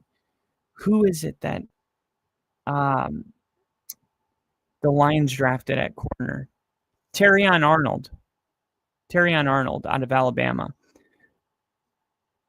Going for 2, caught. Ferguson. It's a 3-point game, ladies and gentlemen. And these Dallas Cowboys, kind of a weird time to be like, they're the real deal. I've been saying it all day, but that was a very easy touchdown. But still, I mean, Dak Prescott is playing at a very high level. He's not going to miss stuff like that. Damn. All right. Time to keep cruising through comments, but my mouse that's what happened. That's why I missed the comments, is because my mouse died. And when my mouse is dead, I can't see the comments. By the way, this new SpongeBob movie looks super lame. I just watched the old SpongeBob movie. Could you guys believe that movie came out in 2004? The SpongeBob movie? I can't. I was watching it the other night, 2 nights ago, and I was like, 2004? Are you shitting me? That movie's 21 years old. Bears are going to be a problem, dude. 3rd round. Pretty much the end of the 3rd. Sean Payton might be the best drafting coach ever. Yeah, and I think that's what saved them, because you saw the Saints, their general manager, Mickey Loomis, was like, every year it was like the Saints were $250 million in the hole. So they could never do anything in free agency, and very reliant on drafting, right? Same thing with Sean's decision. Hey, we're going to eat $85 million, take the largest dead cap hit in NFL history, but it's all right because we're going to draft our way out of it. And Denver, I mean, they were supposed to be in a situation that it was going to take them maybe 3 to 4 years to climb out of. That's what the media thought. They don't have any talented players. Not true. It was just they didn't have any players that people knew. And they win 10 games last year. They've already won 10 games this year. And it's crazy to think that they did all of that with taking the largest dead cap hit in NFL history. But the only way you do that is by drafting well, by hitting on, guys like Jonathan Cooper, Nick Bonito, and RJ Harvey, and Bo Nix, Pat Bryant, and then making the moves with Evan Ingram. Hey, let's bring Evan Ingram in here. Let's bring Talanoa Hufanga. Let's bring Dre Greenlaw. they've really built an amazing team. And the best part about it is, we've seen good run back almost to midfield. We've seen, like the Rams, hey, we built a Super Bowl contending team and we did it. But as soon as the year's over, it's like it all burns down. And it's like, was it worth it, just for 1 year? Denver, much like Detroit, they have built this thing for the long run. And the way they do that is by paying players before they break out. Like Denver just, on their bye week, they just paid their center, Alex Forsythe. And people are like, I don't like it. I mean, he's all right. And I'm like, that's the point, right? They look at film and they say, look at this shit. Every week he got better and better. Look, week 1 he was doing this. Look at this. Week 10 he's doing this. Here's a line graph. If my graph's correct, like by this time next season he's going to be a top 10 center. We should pay him now, because guess what? If we wait until then, then that's when the fans are like, we got to pay this guy. He's elite. Yeah, of course. But if you wait until he's elite, like, you waited too long, and then you can't have all these guys. But if you pay him now, it's like, hey, we believe in you. And then he buys into the team. Hey, they're going to give me millions and millions of dollars, and I know that I'm not, a top 20 guy yet. So, it's a win-win for both parties. If your team is paying players and you don't have half your fan base going, I don't know about that one, I would make an argument that your GM's waiting too long to pay their players. There should be a little of that noise going on. Dude, did you watch Khalil Mack at Buffalo against Ohio and was like, this guy's a fucking stud? I don't actually. Yes! Jameson Williams. Let's go, baby. Another flag. This is going to be a hit on Goff. This is going to count. His name isn't Nick. I'm going to be pissed. I actually didn't know that. I don't remember Khalil Mack. And I wasn't like a huge college guy. Now, this podcast made me more into college. Yeah, that's roughing the passer. Dan Campbell knows his fucking tight ends. And, dude, as soon as he got rid of TJ Hawkinson, everyone's like, what are you doing? Not only did you get rid of him, but you sent him to the Vikings, a rival. And he's like, yeah. And then you get Sam Laporta the next year. And it's like, okay. And that's another thing is like, there's a time to pay and there's a time to draft.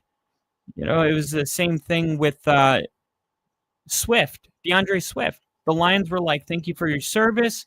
Instead of paying you, we're going to draft Jahmyr Gibbs, and then we're going to use the extra money that we have because we got Gibbs on a rookie contract to bring in David Montgomery.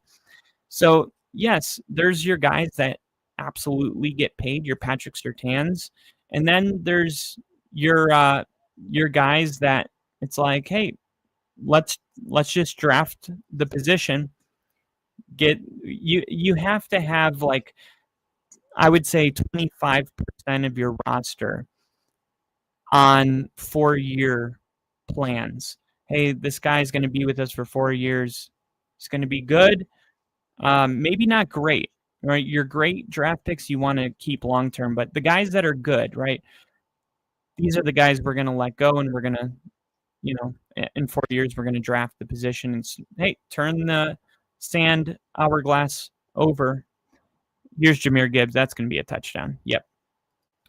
Tyler came just me talking my usual shit. It's all good, man. I don't expect Cowboys to go away quietly. LOL. Classic Jack Black. Oh, yeah. Those that can't teach Jim. Not just like what defense the other teams like to run and what would beat it and what personnel, like on offense, their tendencies. And if they're helpful, they will immediately call. It'll take a year of going around watching to know or watch on the internet if they had games around you. That was my only taste of him, and they were trying to feed me this dude. Like, I just watched him and he sucked. Like, there's so much context that goes into how a person looks during a particular game, in the context for Josh Allen in that Auburn game. I swear, dude, I would have never taken that guy. It makes me feel a lot better about it because, of course, by the way, December 22nd, there's a documentary coming out on Netflix about John Elway called Elway. And let me show it to you, because we're going to a commercial break.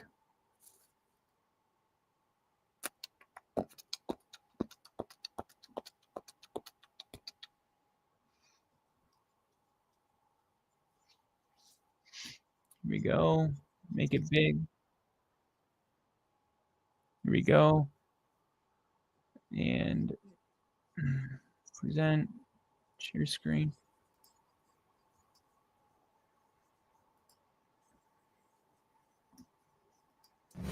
John Elway, the most gifted quarterback to ever play in the National Football League.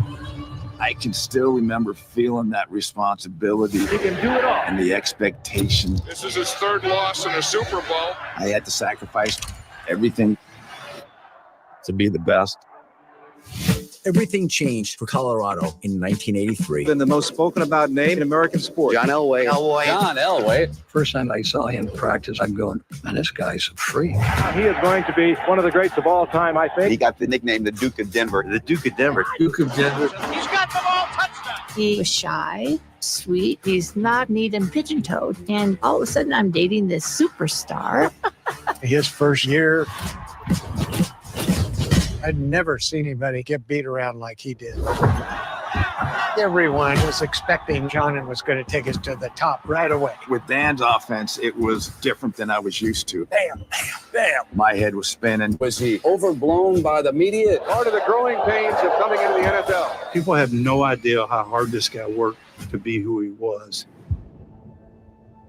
For me, looking over the last 50 years, my whole life, winning was the most important thing. I think that was at the sacrifice to my family. Depending on whether he won or lost, there was definitely a mood shift. I used to be pretty intimidated with him. This comes with the territory. My parents' marriage was crumbling. You really start to pick up on the gravity of the situation. I got death threats. All the focus and the media and everything was on John. He helped a city transform itself. But let's be real. He was going to have to win a Super Bowl to be coronated. John took it personally. He had one goal. The frustration level grew. Before he's ever going to be considered a great quarterback, he has to win one of these things. Those are the sacrifices that athletes make to be great. Touchdown, Denver. Greatness is more than just a performance on the field. And my dad always said, you can't take the easy way out. So this was the moment.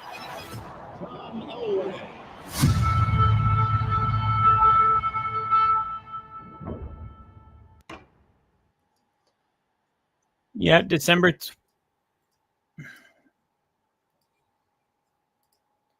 22nd.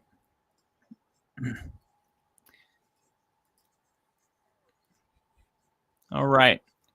Yeah, I mean, that very well could be game. By the way, Nash, how are you doing? It's been a while. Happy to have you in here.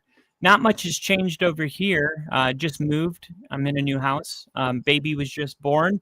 And I'm starting a new job, but same old, same old. Just kidding. Everything's crazy and changing. But yeah, is this game? I don't say that.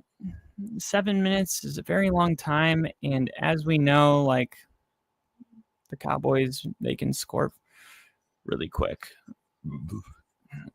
Honestly, I'm going to actually put money on the Cowboys really quick just because the odds are going to be very in my favor. Let me see this. CeeDee Lamb, that bet's not going to go through because he got a concussion.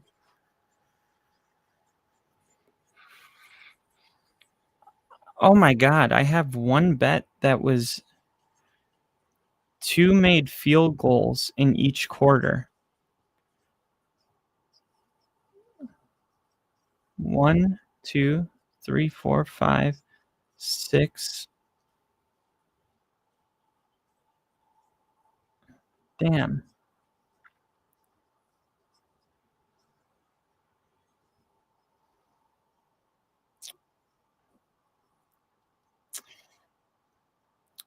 Yeah, let's see. There was only one made field goal. There was only one made field goal in the third quarter.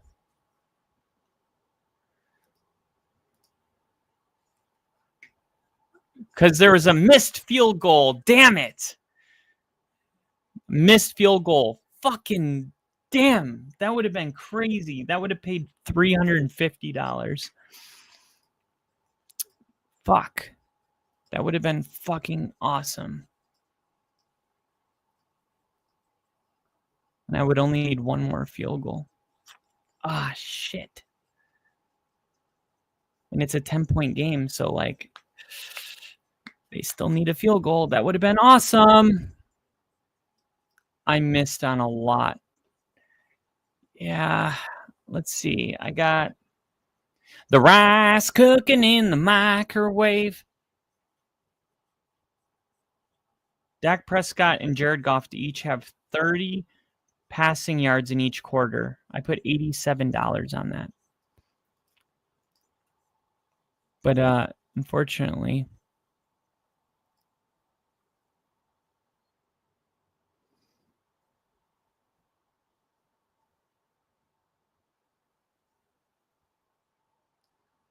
I'm surprised that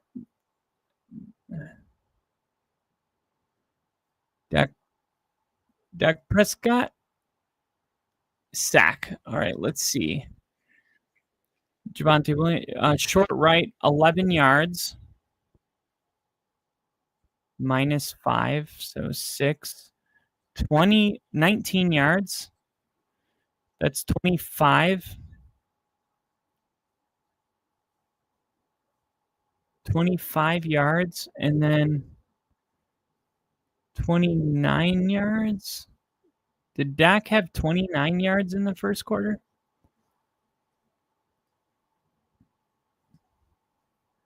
Let me see if I can look up Lions, Cowboys player splits. What is this, week 14?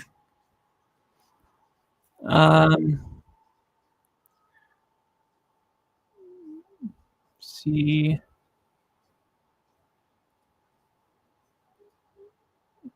Point spread, rating, record and results. Point spread.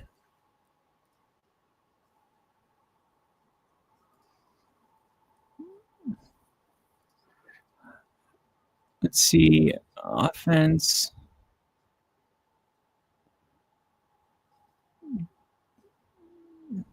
Third quarter, first quarter. Somebody find out for me how many passing yards Dak Prescott had in the first quarter. Pretty please, with cherry on top.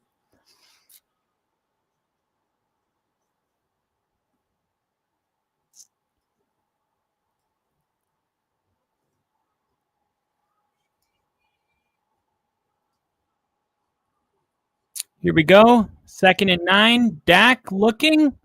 Caught. Ferguson. Oh, wait. I forgot what I'm here to do is to bet on the $5 on the Cowboys. There we go. 27-37. Yeah, give me the Cowboys. And go ahead. I would, if I'm Dallas, I think I'm kicking the field goal right here. I mean, why not? Send them out. It's a chip shot field goal. Send them out there. Kick the field goal. It's a 7-point game with 4.5 minutes left. Is there... Here we go. 3rd and 8 now. I don't know. I think I would have... Thank you, Ginger. The worst of a dad you are, the better you will be at sports, apparently. I felt it whenever I heard the percentages and all that today. If I had $100, I would have put it on the Lions at -3.5. By not changing the line, they didn't want people betting Detroit. I think we could have a game. Let's see. Here we go. Caught. First down. Got to go quick. And, man, at what point do you just kick the damn field goal? I guess on this drive, it's all about the touchdown. Here we go. George Pickens out of bounds.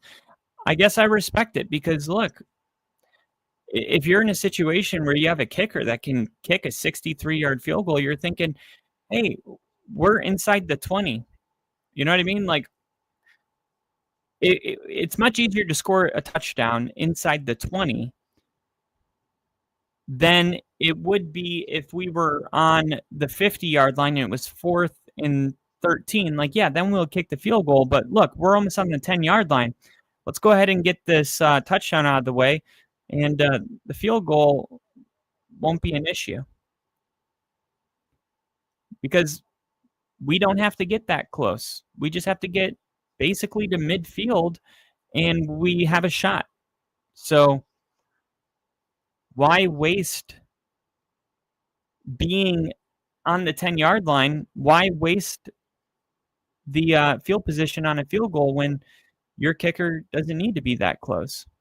If they were going to do it, I think they should have done it, as soon as they got to around a 55-yard field goal with 5 minutes left, 4:45. But they've done a very good job. 3:50.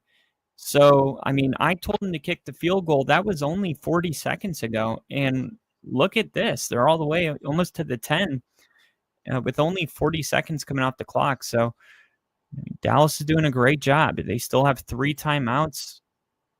We got a lot of football left to be played here.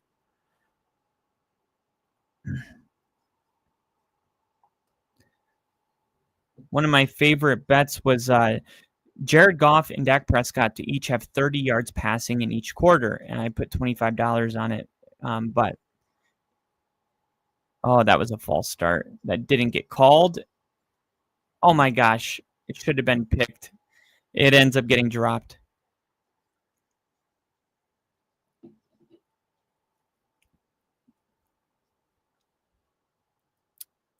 Brian Branch is hurt. That was an obvious false start. And I would be shocked if they don't see this. They're going to call this pass interference.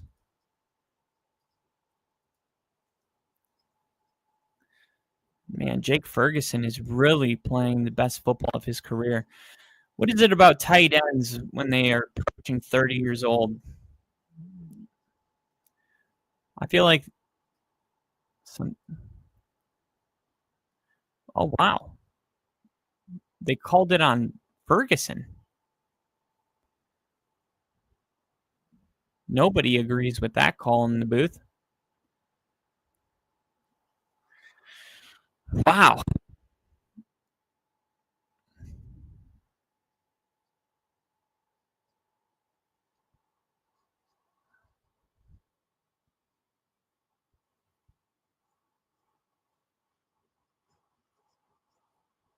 All right, so Terry, the rule expert, comes in saying, I don't see pass interference here.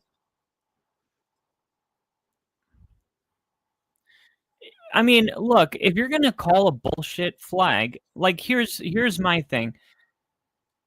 At this moment, why is it that at this moment, this is when they decide, hey, we're going to do some stupid shit like that.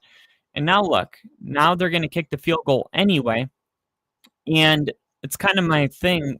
I mean, obviously, hindsight's 20/20. Like, they should have kicked it with 4 minutes and 45 seconds left as soon as it was a 50-yarder. But, I mean, that was a bullshit penalty. And they declined the penalty, so it's not like it would have changed anything. So there's no reason to get upset about it. But it's frustrating because if that would have been a touchdown, you're telling me that would have wiped a touchdown off the board? That? Damn, I got to pee so bad, but I don't want to go until I see this field goal. 29-yard field goal attempt. Come on. Kick the fucking thing.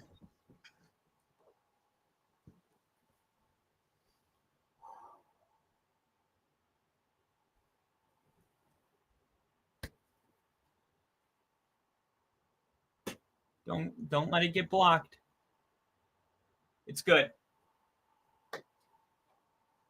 Deep in the P.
Weird, it felt like I had to go so bad.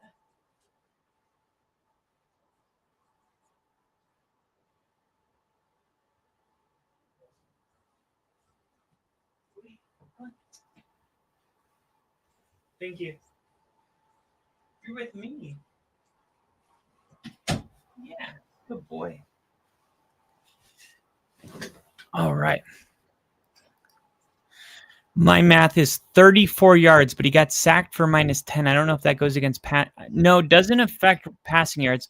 19-yard completion on Ferguson and 11-yard completion to Pickens, then a 4-yard completion to Pick with a 10-yard sack in there in the first quarter for Dak. Chair. that chair has got some fucking swag, though, Nash. Thank you. Thank you. Does it really? Let me see.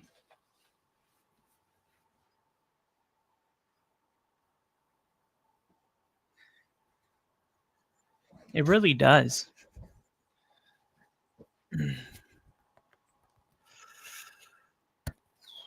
This is a real ball, ladies and gentlemen. This is the ball me and Jinja were throwing around. The Duke.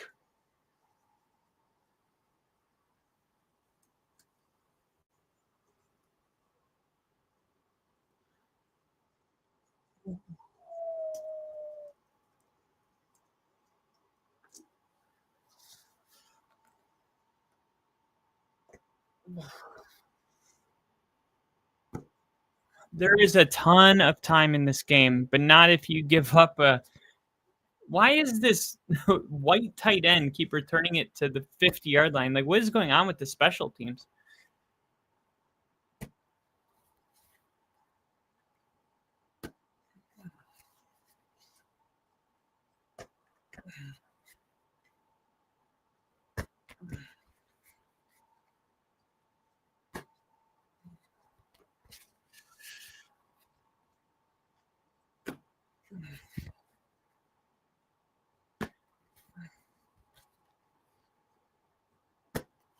Got to get a 3 and out here.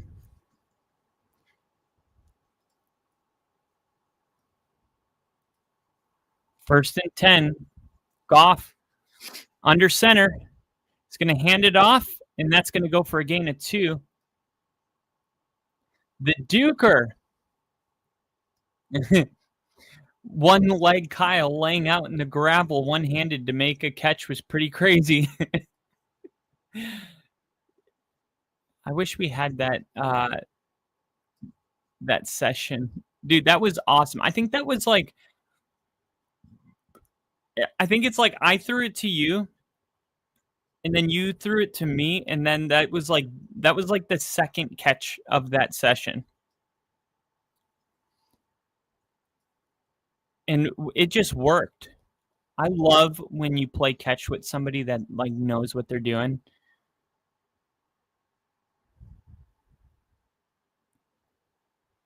Another situation where the Cowboys defense can't get off the field all the way to the 13-yard line. And now, well, the Cowboys still have all their timeouts, but now you're looking at an onside kick. And look, that's one of the reasons I like kicking that field goal right away.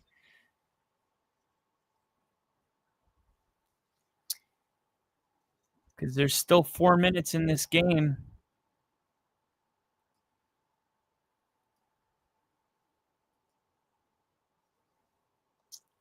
Dallas is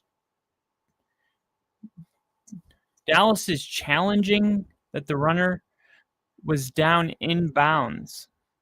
This is stupid because, I mean, look, here's the thing. If they don't get the challenge, they lose the timeout anyway. So I guess if they were going to call a timeout here, but if you're going to call a timeout here anyway, I get it. But why would you call a timeout here? There's 2 minutes and 25 seconds left. My thing is, I want to save all my timeouts for when there's 45 seconds on the play clock. You know what I mean? Because if the clock's running and there's 45 seconds on the play clock, that's 45 seconds they're going to be able to wipe out. There's 2:25 on the clock. The most they can burn is 25 seconds. I'm not calling my timeout to save 25 seconds when I'm going to, need it. I would rather save 45 seconds. So go ahead, take your 25 seconds, 2-minute warning, and then we'll call the timeout immediately after the 2-minute warning and save 45 seconds from burning, to whereas now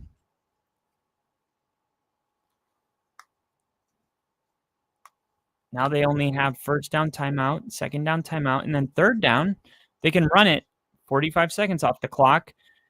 And that means that the difference between 45 and 25, 20 seconds, that timeout cost them 20 seconds.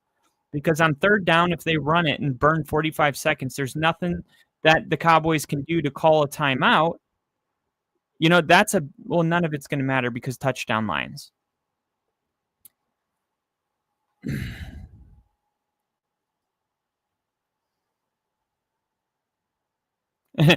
POV me if I get a chance to return it. He just goes back there and pulls a stone cold on the longest yard. That's so true. Also, did you see that amazing kick by Koo on Monday Night Football? I didn't. What happened? I don't know. I missed it. We were both on point for the first 5 catches guaranteed. We weren't going to look like bitches in front of each other. Yeah, you can't lose this challenge. You got to be 100% on this challenge. Did they lose the challenge? They did. Yeah, they lost the challenge. So, all in all, it's just a very bad idea.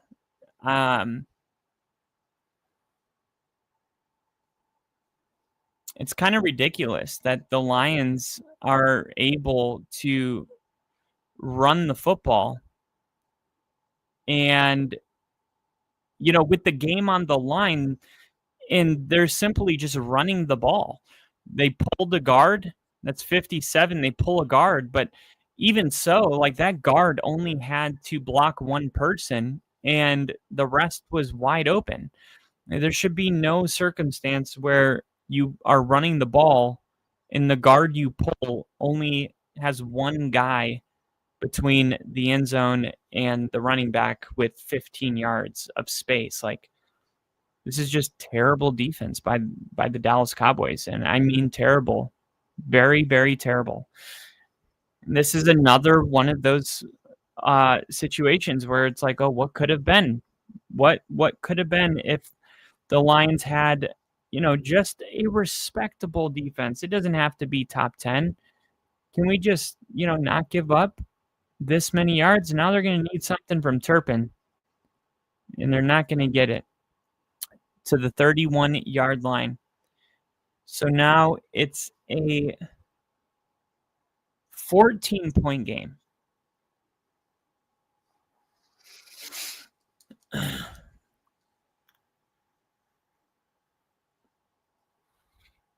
That's fireable. To be that incompetent, you need to be fired, man.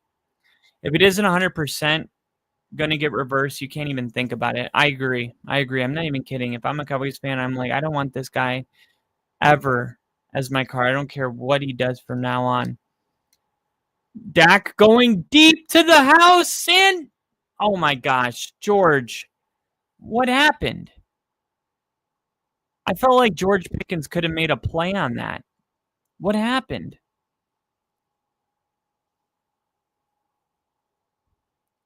What happened?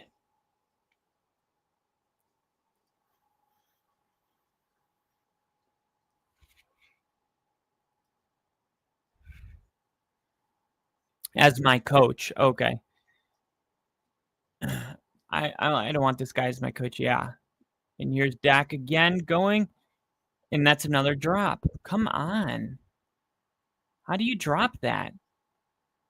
How do you drop that with the game on the line?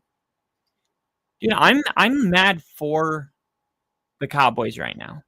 I'm not a Cowboys fan at all, but it's crazy to think that this is the first year in some time. I think the last time I can recall was the year Tom Brady got hurt. Was that 2000? Yeah, that was 2008 or 2009 because that was the year the Colts made it to the Super Bowl. And they played the Bears. And Tom Brady got hurt. But the Patriots with Sam Castle won 11 games and missed the playoffs, or won 10 games and missed the postseason. I haven't seen a 10-win team miss the postseason since then, I believe. That's just my memory. I'm sure maybe it has happened, but that's how long it's been. And this year, it's like, I don't know, like, how many 10-win teams are going to be on the outside looking in at the end, but I'm starting to believe that it's going to be more than one. Here we go, 3rd and 10. And what are you doing? What are you doing there? Matt Castle, that's who it was. Dude, we could have casually went and made better two-way, better decisions in the last 4 minutes of crunch time. There's like, off the couch, you were saying kick it. I'm like, how the hell are you going to even think like throw the guy off the field for trying to throw the challenge flag?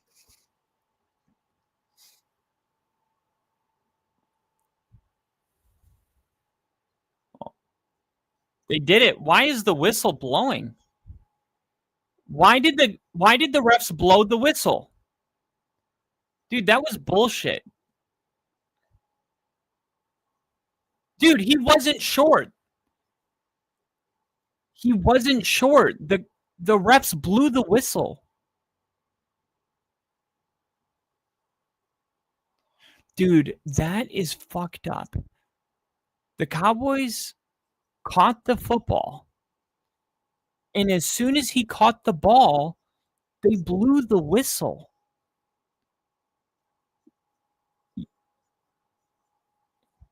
Yeah, but it's going to come down to the whistle. It's not about what he did. We know that he had forward progress. We know his knee didn't touch.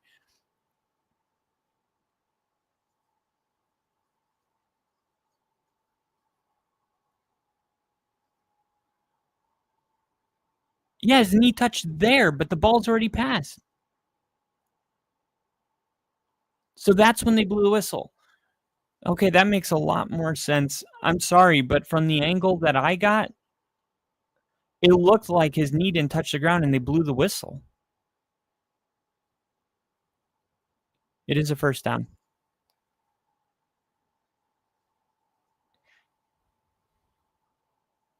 Why is it a 10-second? They're going to do a 10-second runoff because they had to stop the clock.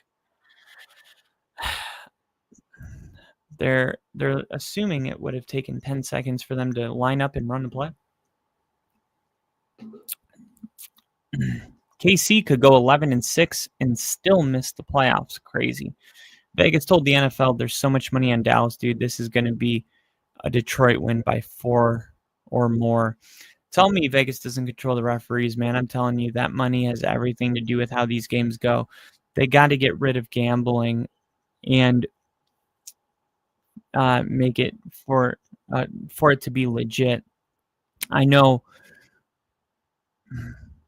when a guy has 3 touchdowns and 200 yards and the next week he has 9 touches. Yeah, that is.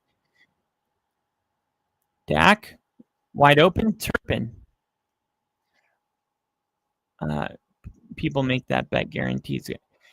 And look, I personally, I don't believe, I really don't believe that. Like, I think that there's other variables. Like, I think if a player goes off, I think that they're going to be game planning against that player. And then maybe the offense is like, okay, this week it's going to be this guy, not this guy. And because, it has to do with what the defense is doing. And sometimes one player just has a game, and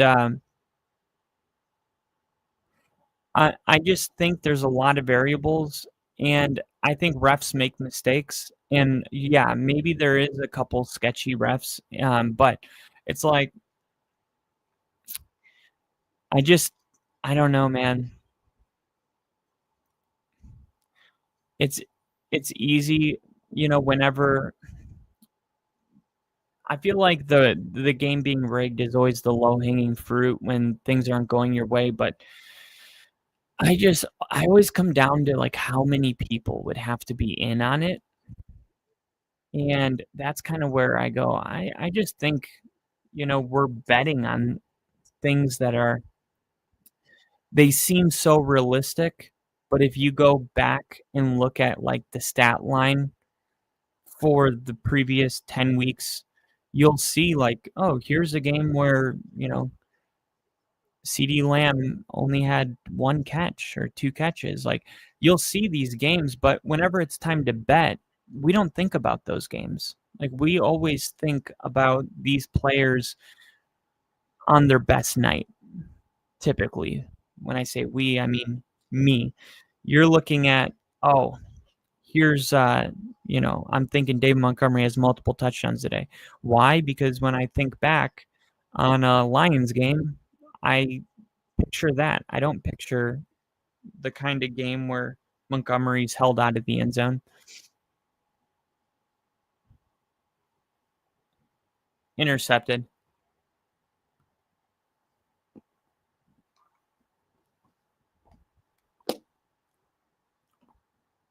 Intercepted.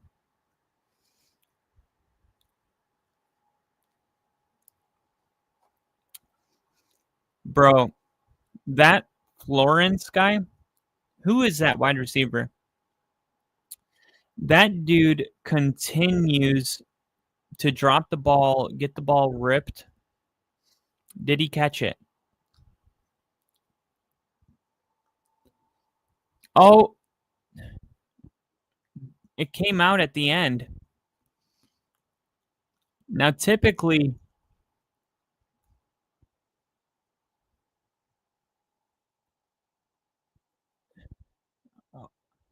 all right, so the interception stands.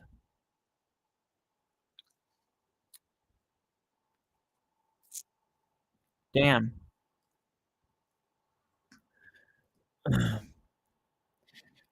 I firmly believe everyone is in on it besides the players, maybe the coaches. Put my life on it, dude.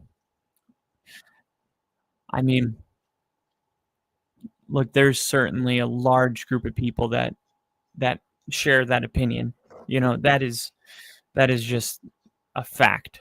And I believe you would have to be somewhat ignorant to just think that never happens.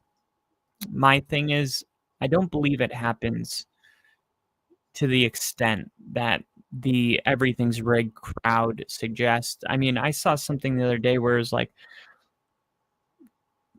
like, oh, Charlie Kirk's wife was at a football game, and he died at 31 years old, and the final score had 31 points in it, and with 31 seconds left in the game, like they kicked it was like a 31-yard field goal, and it's just like it's like, okay, I mean,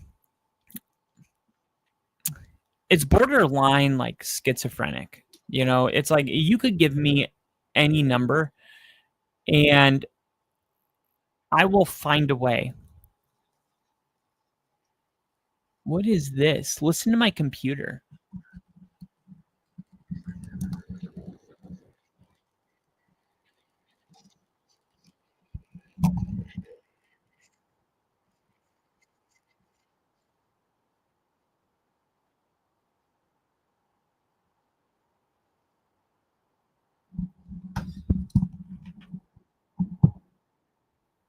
That was creepy. I don't know if you guys heard that.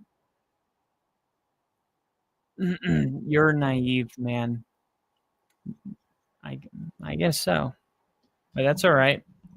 I mean, look, I don't get mad at anyone that has that opinion, so if mine upsets you, so be it. And I went to prison in the NBA over. It was documented, and that's the only one that's ever been caught. Like every staff has been there, and that's a guarantee. Game, yeah. Nothing you could ever say will convince me of that. I do not want to convince you of otherwise. I don't really care what anyone else thinks. I don't know for Vegas to make money. All that has to happen is for Dallas to lose by more than 4. So anything in that criteria is going to be believable. Good night. Nash, thanks for hopping in, brother. Thanks for stopping by. It's been a while. I hope you come back. Who's your team again? I forgot who your team is. Who's Nash's team? I always want to say the Titans, but I think it's like a Nashville thing.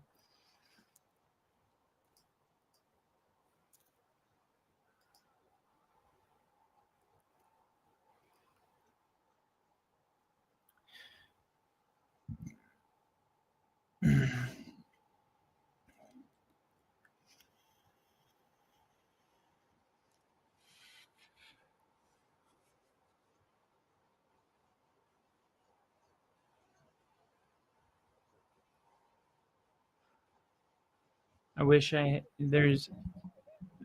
you're good. I use talk to text too, and it's like butchers everything. I wish I had never bet.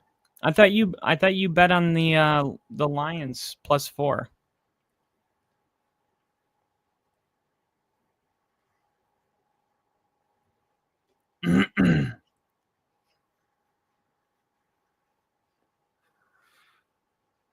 Two receptions in each quarter.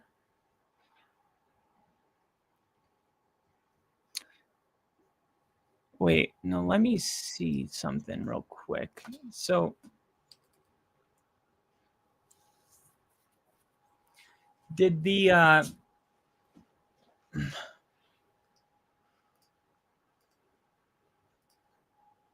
let me see Lions Cowboys stats per quarter.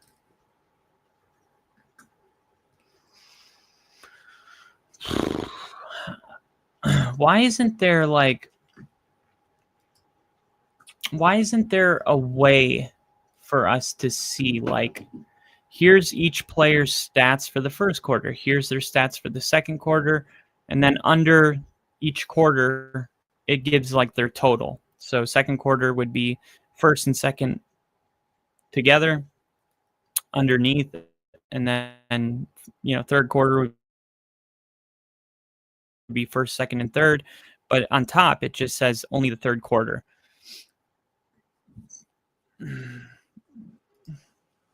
No, if I had money, I would have put everything on the line. The Lions -4 today. I'm saying it opened my eyes to the sketchiness of sports money, running sports to the point of telling us what's Buffalo. You're a Bills fan. Okay. Bills, man. Let's see. Can they catch the Patriots? They got the Bengals, then they play the Patriots. Browns, Eagles, Jets. Okay. Well, if they aren't sure about it, the line moves. Yeah. Well, they were definitely sure about the lines today, and I guess they were right, because what is the final here? 14-point win. And like a lot of times too, what actually moves the line is not, it's generally not so much the public, but it's the sharps. The sharps are the people that put millions of dollars on a line. So the line opens up, especially early lines. I mean, you can see next week lines.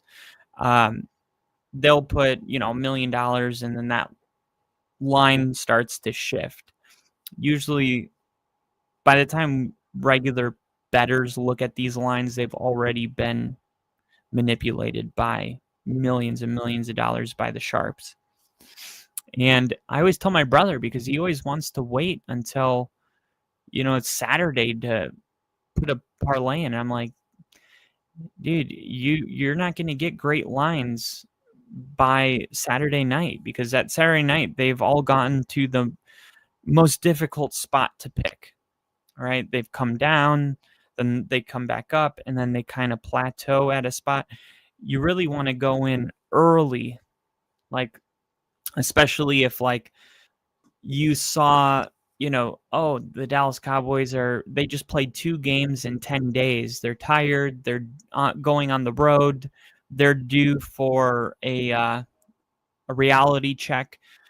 And if you would have, placed that bet before the Cowboys game against the Eagles, then all of a sudden it's like you kind of get ahead of it. Like, for instance, the Broncos Texans game, I think one of the sharp bettors was saying the Giants are playing really good football right now, right? If they beat the Broncos, the line is going to change dramatically for the Texans game next week.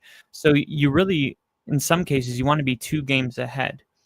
Like, for instance, the games this week, let's say you have the Steelers and the Ravens, okay? And let's just use that game for an example. Steelers Ravens, okay? Okay, then you have, let's say, for that Steelers Ravens game, okay?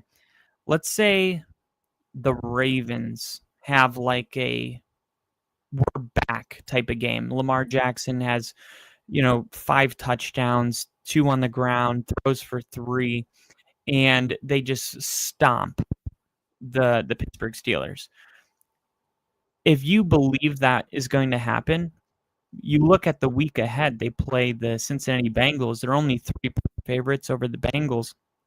Maybe you go, as soon as the Ravens destroy the Steelers, this is going to turn into a -5.5. So we'll take the -3 today, and you're basically predicting what's going to happen. But on the other side, on the other side, you go, the Steelers are only 3.5 favorites against the Dolphins on Monday Night Football after the Ravens game. So if you predict, hey, I think the Steelers are going to play good defense, they're going to beat the Ravens, and it's not even going to be close. Like the Steelers are going to win by 10. And meanwhile, the Dolphins this week are playing the Jets, in New York. Let's say you're like, I think the Jets are actually going to play a really tough game and upset the Dolphins. And I think the Steelers are going to get a good win against the Ravens. Well, right now, the Steelers are 3.5-point favorites at home against the Dolphins. Maybe, if the Dolphins lose to the Jets and the Steelers, handle the Ravens, by Monday morning, the Steelers are going to be much more than 3.5-point favorites at home against the Dolphins. So whenever you wait until the last second to place a bet, you lose out on getting ahead of the line, is all I'm saying.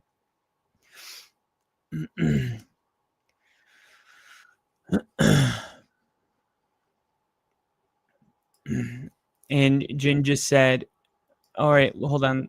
We would need to win out and the Patriots lose against the Bills and 2 other teams. Well, yeah, you definitely can't get swept. So you would need to lose. The Patriots would need, I think the Patriots still play the Ravens, right? So the Bills win out. That could happen. The Patriots, yeah, they play the Bills and then they play the Ravens. So you would need the Patriots to lose to the Dolphins or the Jets. And as a Broncos fan, I'm cheering for everybody playing the Patriots from here on out. It's all about getting the number 1 seed. And the Broncos, they do not have an easy. They got the Chiefs on Christmas. They have the Chargers again. They have the Jacksonville Jaguars. They have the Green Bay Packers. That's their final games, right? So it would be helpful if the Patriots lost 2 games, Well, there are indicators in what was going to happen in the Cowboys and Eagles game, Vegas-wise, because you can beat Vegas, man. They think we're all stupid. Yeah, I beat Vegas all the time. Matter of fact, the times I know I'm going to beat Vegas, I wish I was a millionaire. It was a weird intuition that I've never had, is what I'm saying. Dude, give me a text next time. Let me know. If the Bills go 4-1, then the Patriots would need to lose out. If the Bills go 4-1, then the Pats would need to lose out. Yeah. Well, the Patriots aren't going to lose out. And the Bills are going to have to win out. And all we can realistically. So if the Bills, because the Bills right now are 2 games back. So what if the Bills beat the Patriots and then the Patriots lose to the Ravens and then they both have 2? What if they both have 4 losses? What if we get to the end of the year and both teams are 13-4? Who would have the tiebreaker? Because the Patriots are 5-2 at home.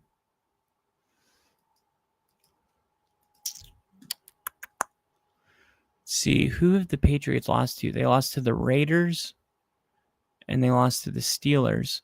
Oh, it's just like the Broncos. The Patriots haven't lost since week 3. Both teams are on a 10-game win streak. And it's funny because it started with an easier game against the Panthers. Back when the Panthers were struggling massively. And then they got their signature win against the Bills. It was very similar to Denver. We lost to the Chargers, who were like the Steelers starting out the season.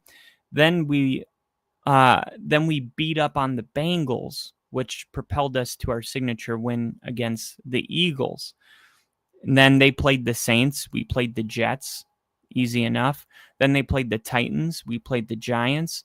Then they played the Browns. We had to play the Texans. Then we played Texans. No. After the Giants, we played the Cowboys. Then we played the Texans. And then I believe we came back and played the Raiders. and then the Chiefs. Which is crazy. I mean, like the Patriots schedule is something else. I don't know if I've ever seen anything quite like it. I mean, they got the, let's see, Raiders, Dolphins, Panthers, Titans, Saints, Browns, Falcons, Jets, Giants, Bengals. And the Bengals game was a 20-26. That was just before Burrow came back. Look, I don't think the Patriots are a fraudulent team. I think they're very good. And I think if you win 10 games in a row, you're good, period. Like the NFL, you're not going to win 10 in a row on accident. You have to be a good team. You have to. And the Patriots are a good team. But I do think it's easier to get that momentum rolling when you don't have to go, Kansas City, the Eagles, Detroit, like even what the Cowboys just did. Like the Cowboys are trying to get some momentum going, right? And they get Kansas City, then they get the Eagles, and then it's the Lions, and it's just too much. It's too much. Like it would have been nice for the Cowboys to have a Browns game, right? Just to take a deep breath. But no, they get the Lions. And that's all I'm saying is, like, I'm not saying that they're not a good team. I'm just saying it's a lot easier to get that momentum going, when you play, Raiders, Dolphins, Panthers, Saints, Titans, Browns, And by the way, this isn't a new thought. Now, when we started, I'm actually going to pull it up here. Here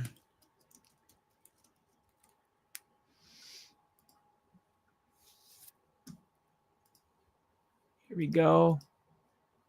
Only Football Podcast Live. Man, how fast did the season fly by? I can't believe it. I really can't believe it. So wait, 2023, that would have been the very first time I ever did a live stream of a draft.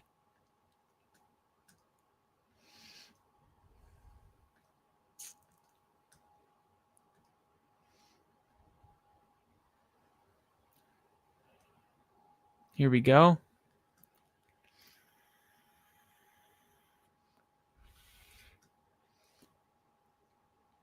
So we had the NFC Championship. Raiders, Rams.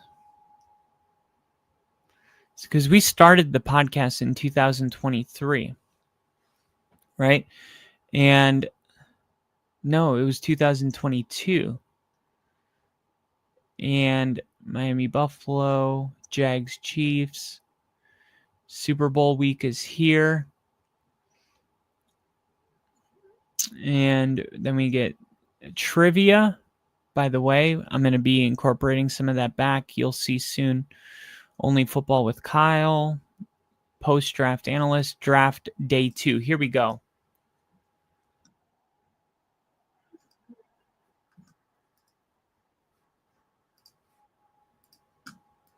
Let's see this. The Bears have just drafted. See. So they traded with Jacksonville. Turned it on right in time for Rick to see his team. Bills, Giants have made a selection. Here it is. Zach Pickens was New York. Listen, 2023. What a time to be a Giants fan. What's up, Liam? In the chat. Jinja, right away. What? Show chat. Juice Struggs, center out of Penn State. He was the third positionally ranked center here. Ginger said, do you think wearing the Russell Shatan jersey will be the luckiest week one for you guys? I said I would wear one opening kickoff, so I have to stick to my word. I'm still here, buddy. Always staying. Damn it. Oh, Ginge, thank you. You know what? For whatever they gave up, it was not a second round or third round pick. Was this the 2022 draft? Let's see who's the best available. This will tell me when I hear these players.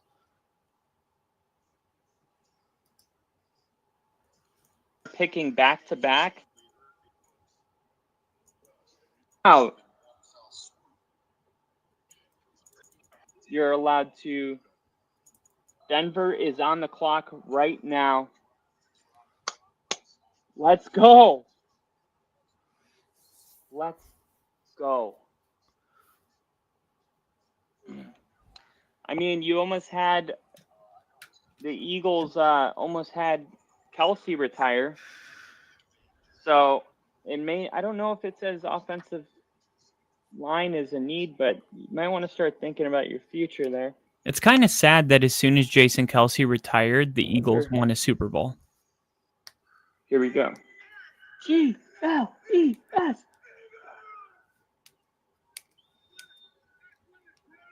That's like really sad.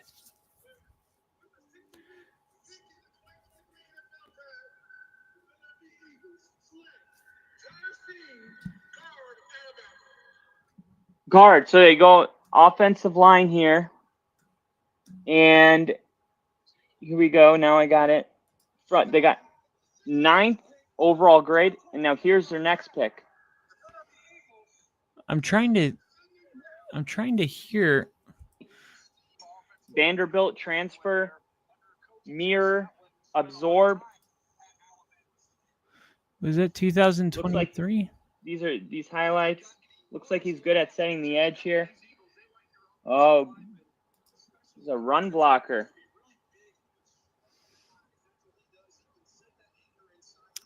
Is that Tyler Steen? And now let's see the safety. Bennett. Sidney Brown from Illinois.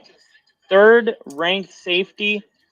He plays high and lines up over the slot, but he's Ginger, your comment in the just box helped where he's me a lot. frequently lined up at. Yeah, Illinois, he has 2023. instincts, quickness, and a motor that make him a competitive run defender playing at that level. Brown is a ball magnet. Yeah, who Sidney reads Brown. The quarterback plucks the ball out of the air and flashes the ability to locate the ball while running with tight Here we go. action slowness.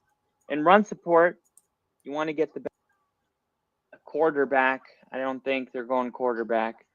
I'm going to cancel that one. Defensive end and defensive tackle.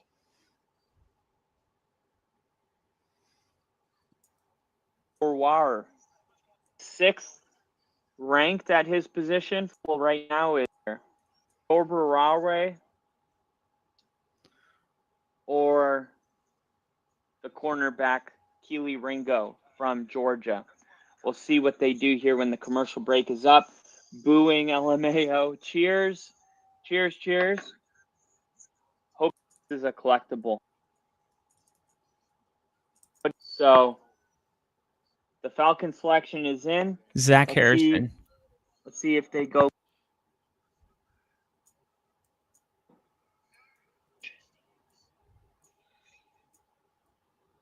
Zach Harrison. Let me. Yep, Ohio State. Oh, that Devon Chain is still. Let me. Oh, here we go. Oh my gosh, Devon Chain is still available.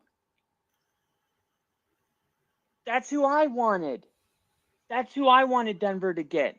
Ah, no, no. I thought he was. Was Kelsey with for the sure 2017? He was going to be picked up already. Yeah, He's they right were. Here. They were. Chain. Nobody, dude. People don't know how good this dude's going to be. Devon Chain is going to be good.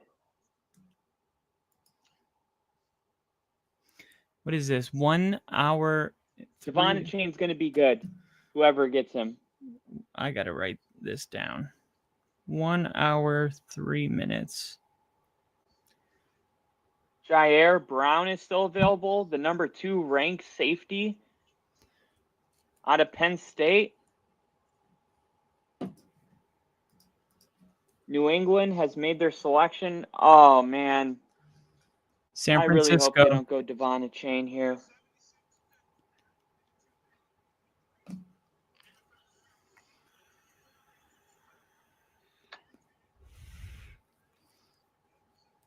Marte Mapu. Jair Brown. This is his favorite player in the entire draft. Linebacker, Sacramento State. He's got he's got 53 tackles this year. This dude looks great. 2022 first team All-Pro, FCS All-American selection.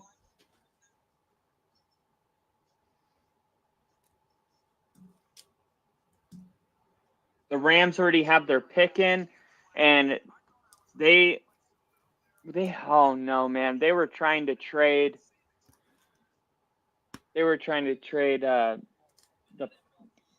I'm drawing a blank. Florida State running back. That dude's going to be really good. I don't know why I'm drawing a blank on his name. Cam Akers.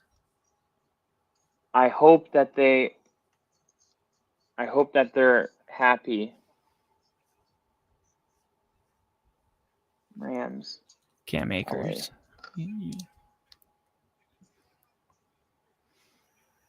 Please don't get Devon Chain. Byron Young. Yep. That is great value there. Byron Young was on my list. Number 8, defensive end, 6'2", 250. Slippery pass rusher with an explosive first step, active hands, quick feet, solid bend, outstanding closing burst, disruptive run defender. 8th ranked defensive end in the draft. At least he got a ring. I know. It's the just backside sad. of it is He could have got he's 2. not nearly as effective when asked to set a hard edge than Like disengage. the brother debate, and you know, then Travis disengage. Kelce, Jason Kelce. It would be nice to have Packers 2 pick like is in. Eli. Oh man, the Packers. No, they still got their Aaron Jones and You know who the Packers drafted here? The Packers, big, powerful running back. Why am I forgetting everyone's Packers name are today? going to 'Cause we're in draft the draft. Tucker Kraft.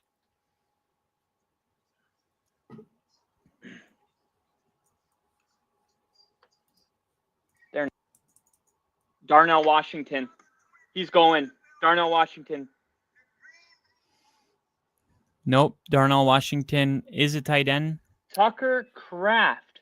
but he didn't go. South Dakota State tight end. So they do go tight end, but they don't get Darnell Washington. Those knee concerns are a real thing.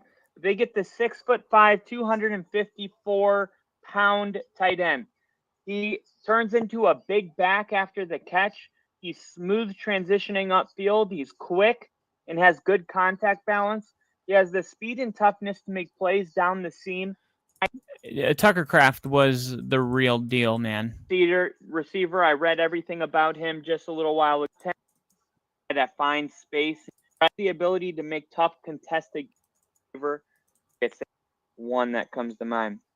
Amendola. And I do too, because that means Devon Chain is still on the clock.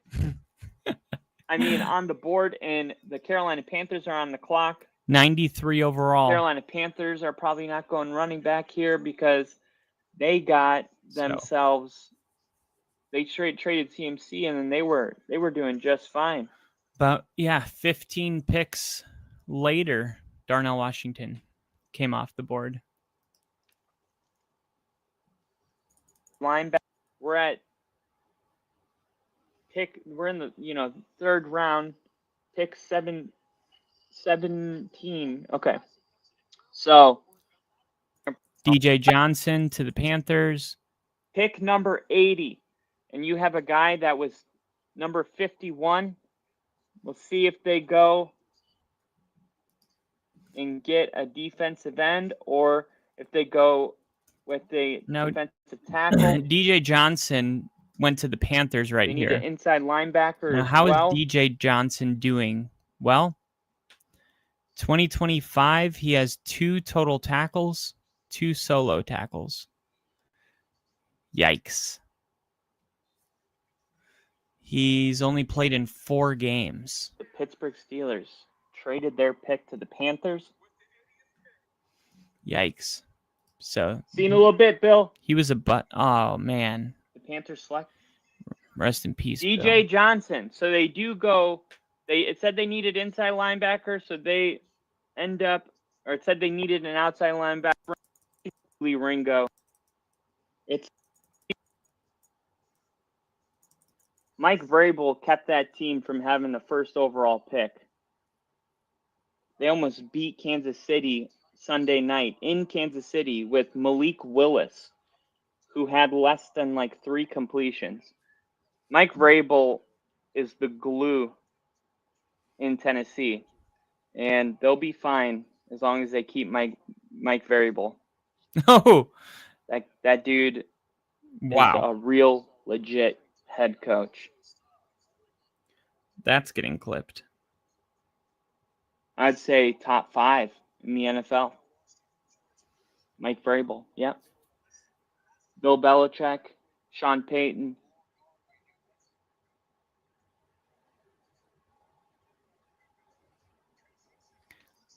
I'm going to start Mike going Tomlin, back of and course. I'm going to start going back and clipping these. Does Tennessee get Darnell Washington? Home of the best barbecue in the nation. He's in Kansas City. Hey, what happened to those pants?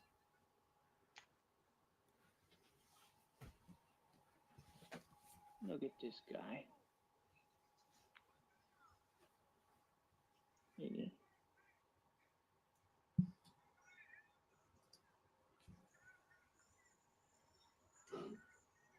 Tajay Spears, running back, Tulane. He's the 8th ranked running back. He had a 69 overall grade. That's a good sign. Overall, he was ranked at 104. And we are not that deep in, so you can make an argument that this might have been premature.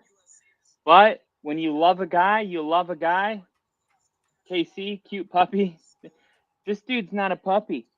This dude forever will look like a puppy. He is almost 1. And KC and Tennessee have a barbecue rivalry. Yep, I love it. I love it. Woody. I'll be the judge. So Tampa Bay now, they got their pick in. I was going to say they're on the clock, but they got their pick in. And let's see who they go with here. Buccaneers selection.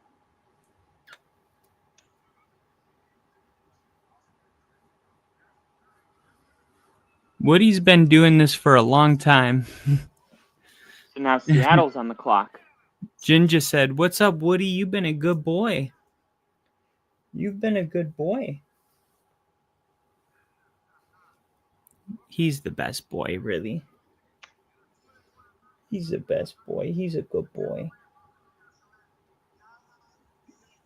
Yaya Diaby, defensive end.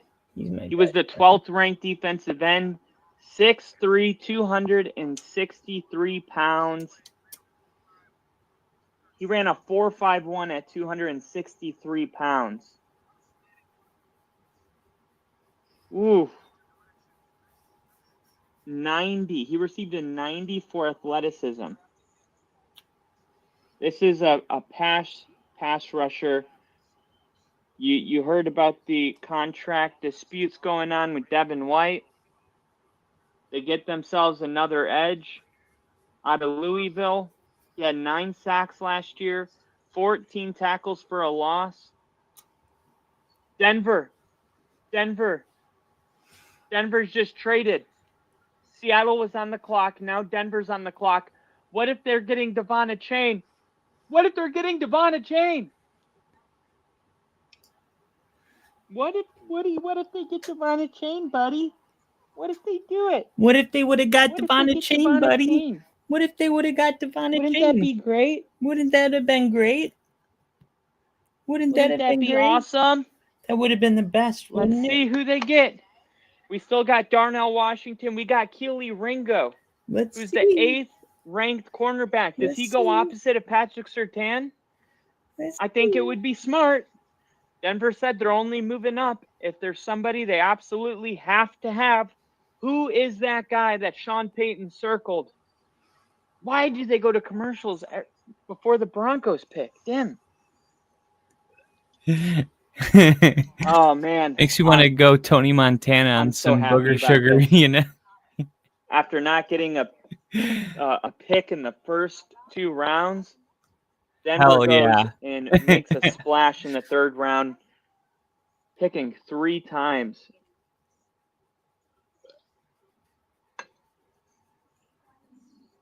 Oh, come on. Another commercial. All right. So here's what I'm hoping goes here. Who's the best center available? I got to see who the best center is available right now. The best center. We do need a center. I mean, we are in bad shape at center right now. Lloyd Cushenberry was the #1 ranked center 3 years ago when we drafted him, and it just did not pan out. The next best center available is Luke Whippler. He lacks ideal length and strength. That's not great. Ricky Stromberg, the 5th best, 6'3", 306 pounds. Literally the same size as the Luke Whippler guy. 6'3", 309 pounds. What do you mean? Dude, they literally say for Luke Whippler that he lacks ideal length. Oh, maybe his arm length. Jason Kelsey, do they linebacker is a bit. Let's see. Pick. Why not? I want Devon a chain, but I think that they're probably going to get a center or linebacker. Probably inside linebacker.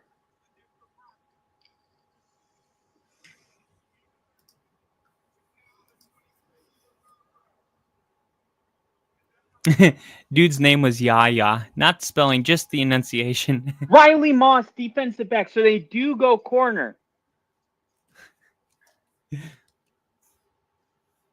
They.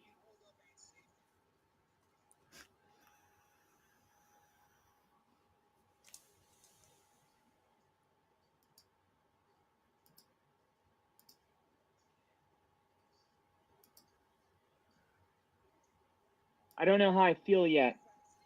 They're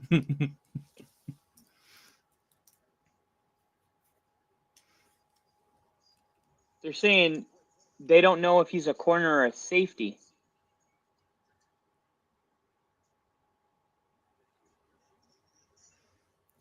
This is when it gets hilarious. Has that happened before? Or they came on and said that he's going to play corner. No! No! No! One pick after the Broncos. No! No! Devon Chain is gone. One pick after the Broncos moved up. That was my guy. Dang it! Oh.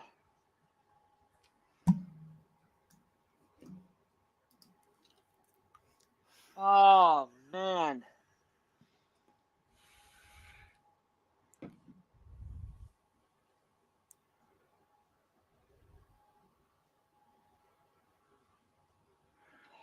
First you get the money, No, I know. then My you get the family power, lives in Tennessee, and then you get the ladies, okay, I'm man? very familiar with the Chiefs and their barbecue. I knew you were Dude, I was serious. trying to send the message, and it Damn goes it, to man. emojis and puts a fucking smiley face. Devon Chain is going to Miami. Yeah. I am not happy. Denver had him. I They swear were I'm straight. I right don't there, like man. dudes. That's the They only moved up. excuse for putting like They could have whatever grabbed fucking him. wincing face that is. This Riley Moss guy It's okay. I better didn't think that face was pay gay. off. It's just a laughing emoji on my end. Can't believe it. The Colts got Josh Downs in this draft, or in this round.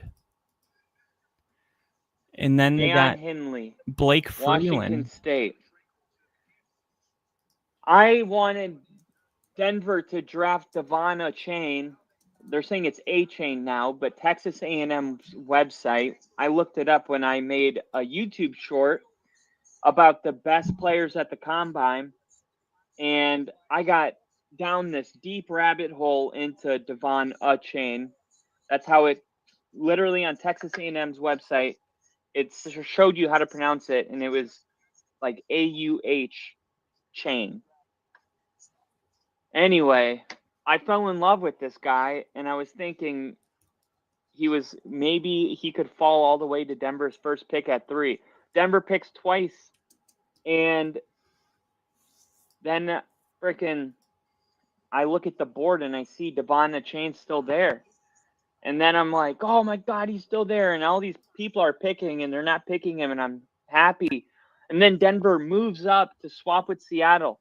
And I think that they're going up to get Devon Achane, and they draft a cornerback, a white cornerback. Not that, I just never seen a white cornerback. I can't think of one. Riley Moss. And then one pick later, Devon Achane gets picked to Miami. One pick later. 129.35.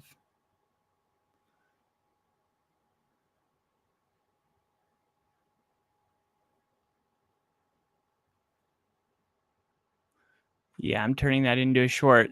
This is what it said on his website. Devon Achane, as a freshman, played in 8 games, made his collegiate debut at number 2 Alabama, ran the ball 4 times for 20 yards at Mississippi State. Yada, yada, yada. Then, look at this. Ran the ball 4 times for 40 yards, scored his first career touchdown on a 30-yard run over Arkansas, had his first multi-touchdown game of his career with 1 on the ground and a 52-yard touchdown reception through the air against South Carolina, earned SEC Freshman of the Week honors for his performance against the Gamecocks, rushed for a career-high 99 yards on 9 carries against Auburn, named the Orange Bowl most outstanding players for his season-high 140 rushing yards and 2 touchdowns on the ground. Here's the thing, and I say this every single year. The thing I look for the most in players is if they're getting better every single year. You see his whole freshman season up until the Orange Bowl, where he had his best game of his career, which was his last game as a freshman. He was getting better. Then his sophomore season, he's in all 12 games, led the SEC, and was top 11 in the country in yards per attempt, 7 yards per carry. This is the SEC we're talking about. Second on the team in rushing with 910 yards, 11 touchdowns, including at least 1 as a rusher, returner, and receiver. Led the Aggies with 124 rushing yards and 2 touchdowns, which included a 63-yard sprint to the end zone late in the third quarter in the season opening game against Kent State. Led the A&M rushing attack with 9 carries, 50 yards at Colorado. Tailed 40 of A&M's 70 offensive yards on the game-winning drive to beat the Buffaloes. Hauled in 3 passes for 45 yards and a touchdown against New Mexico. Yada, yada, yada.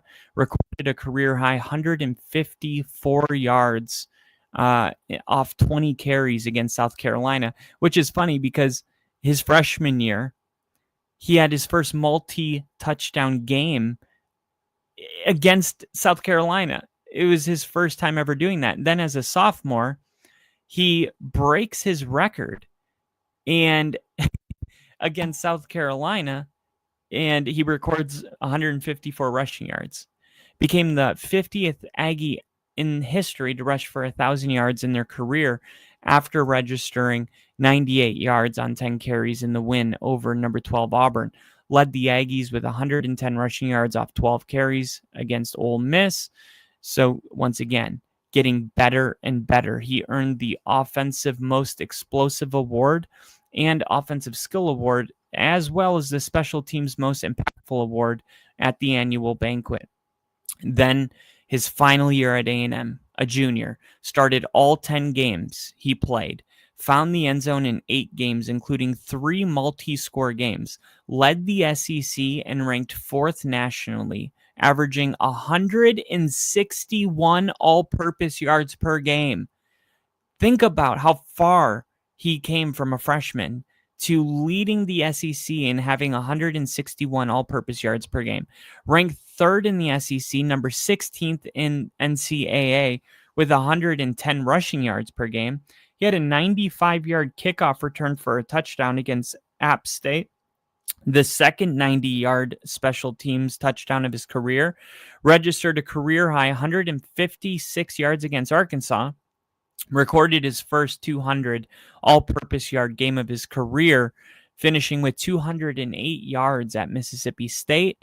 Finished the game at South Carolina with 99 yards on 20 carries and a rushing touchdown, while also adding 7 catches for 57 yards. Eclipsed the 2,000 career rushing yard mark after having 138 rushing yards against Ole Miss. Totaled 122 yards on 16 carries against Florida. Registered a career-high game rushing 38 times for 215 yards and 2 touchdowns in the upset win over number 5 LSU. Think about that. This was a major upset, and the way that Texas A&M got that upset done was giving Devon Achane 38 carries, and he turned it into 215 yards.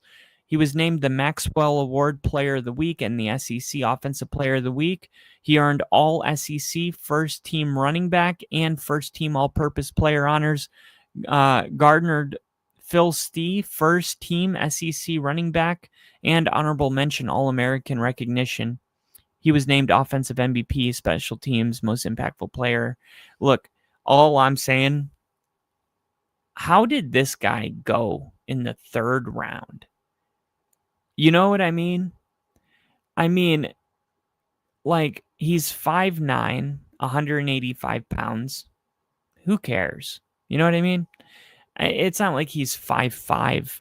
I seriously, the guy runs a 4.33 4.32 40-yard dash.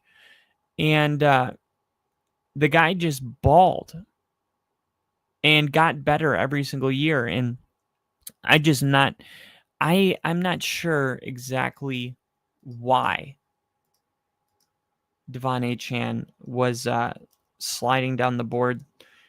And I mean, I think most people had a 3rd round grade on him, but the question is, like, why didn't one team love him so much that they didn't, like Denver picked RJ Harvey. He had a 3rd round grade on him, but Denver didn't want to take a chance because they were in love with him. So they drafted him, in the 2nd round. Why that didn't happen with Devon Achane is beyond me. And to see him on the board and how bad, man, look at this. Background, legit speed. And Achane, he is moving. Background, legit speed. And Achane, he is moving. Background, legit speed. That's moving. That's moving right there. Devon Achane has always been known for his speed. He was the high school track athlete of the year for the state of Texas. His speed helped him succeed on the field, rushing for a staggering 87 touchdowns in high school. As a four-star recruit, he committed to Texas A&M, where he scored 21 touchdowns and averaged 6.4 yards per carry. At the 2023 Combine, he showed off his speed by running a 4.3 40-yard dash.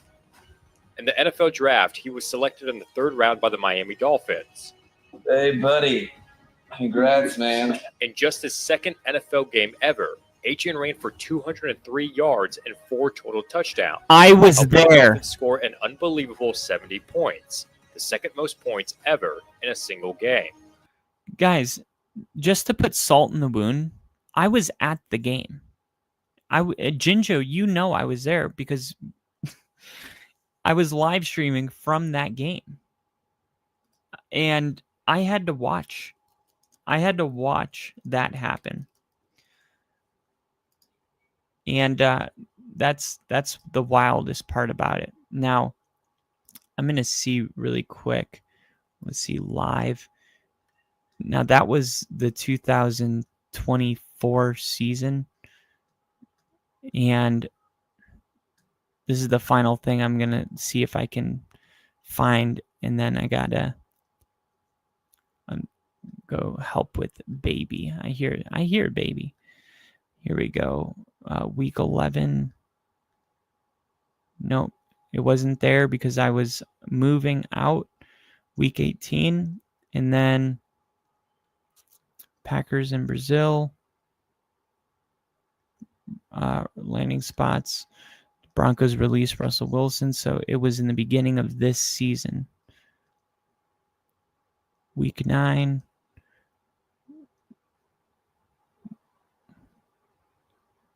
Yep. Here we go. Getting warmer.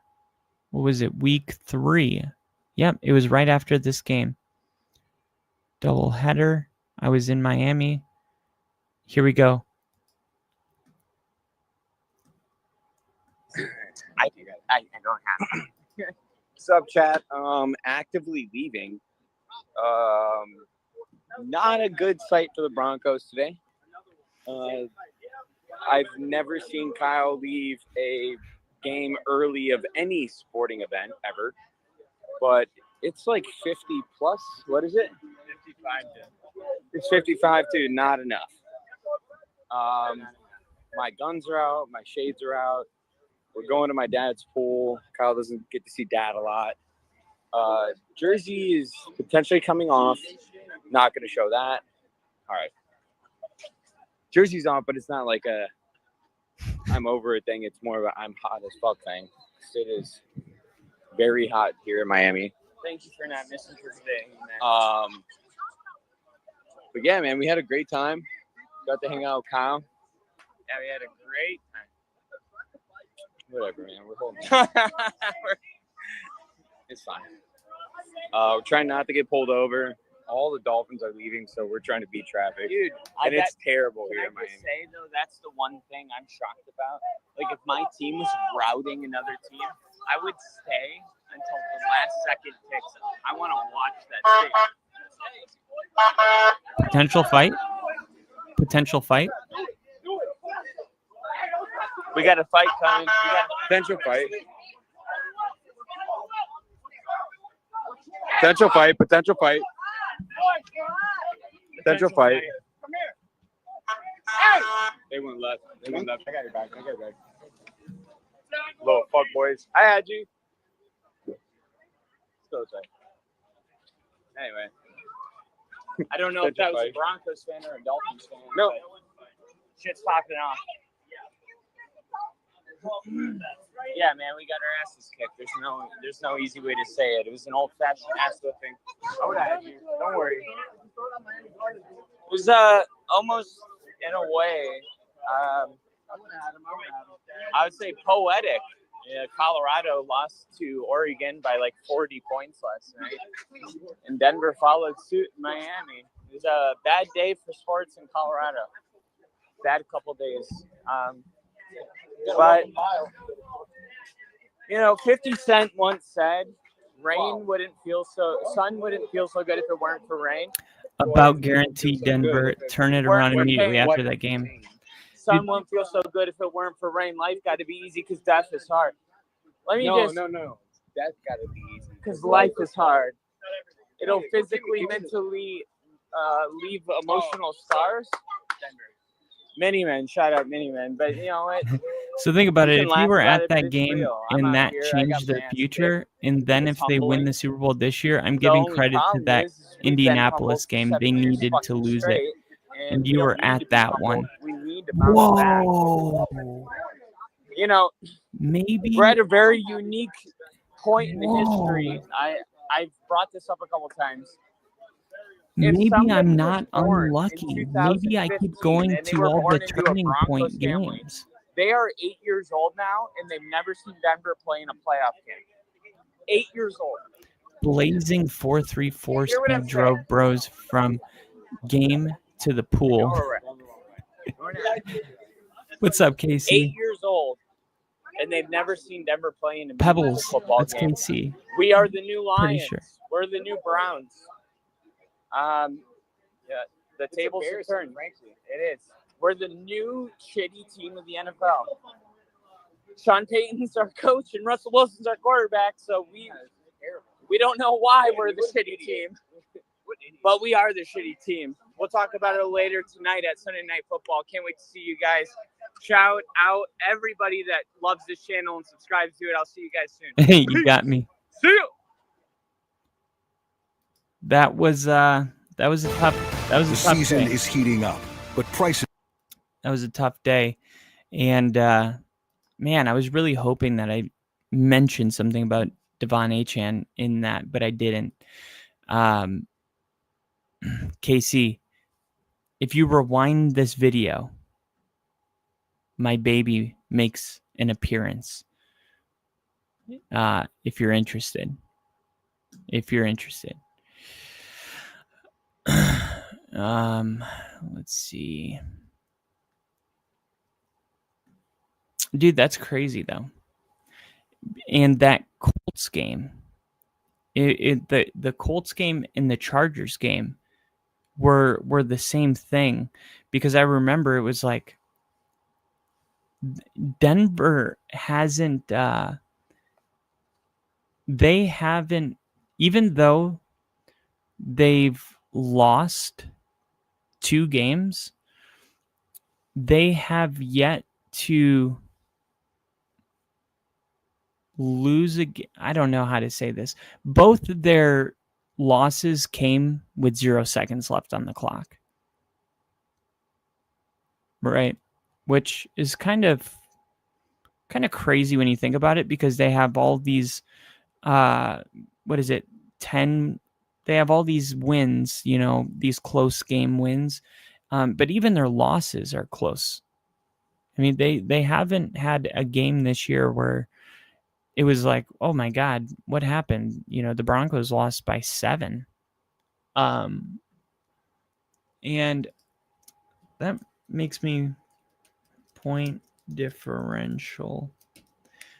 NFL. Scoring margin. So the Colts are still +9 on the season. Seattle and the Rams are +11 and +10. Denver's +5.5, which is crazy. It's crazy. Denver's +5.5, but they're +10 at home, and they're +1 on the road. They're +1 on the road. That's crazy. That's crazy to be 10-2, and their differentials +1 on the road. But at home, they're +10, which puts them 1, 2, 3, 4, 5, 6th. The Colts have the best home differential, 14. Right behind is Kansas City, 13.7. Then Seattle, 13.3. Then Detroit, the Rams, and Denver. Those are your best home teams. And of course, you have to go through the games and see if there's any like 40-0 stompings. Because like, what was the game that the Panthers won 30-0 against the Falcons? Like, I'm pretty sure that would, that would probably boost Carolina. Let's see. Or was that game on the road? What's really interesting is that the Bears have a negative point differential against teams with a 500 record. And I posted this the other day, and I said, is your team legit? Because although we can never say whether a team is or isn't legit, and we could talk about that all day. But what we can do is we can look at things like point differential against teams that are plus 500. And I think it was posted.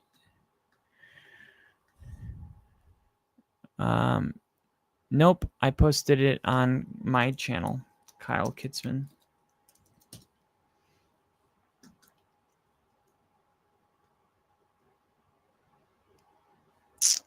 Here it is. Post. Schedule.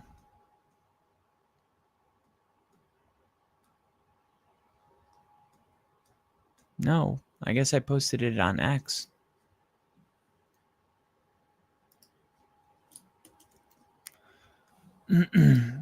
Bo,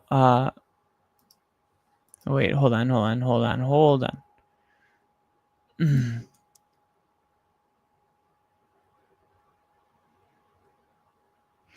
Shout out to my gingers on the block smoking trees and cigars, brothers on life, doing life behind bars, 50 Cent Miniman. Congrats on being a new dad. I saw your short with you holding him. Thank you, KC.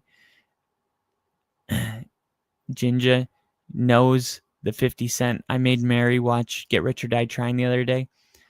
You can call me the Don. The first one to the Chargers kind of smacked, but the 12, the Colts, was a kick to the nuts. Yeah, they both were. Everything has gone to emails now. So Ninja, I'm KC, if you're wondering who is this guy. Yeah, the first one rattled them away. The second one focused them all the way in. Awake. Oh, yeah. Rattled them awake. He locks in when he has to. They're clicking at the right time, dude.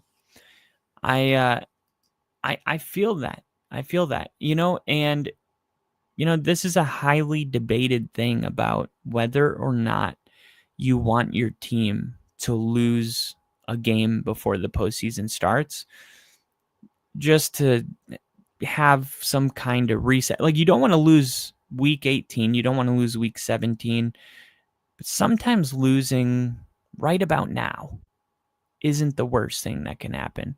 It's like, hey, yeah, if you guys don't get these things cleaned up, you're not going to win a playoff game. And obviously no fan wants to lose, right?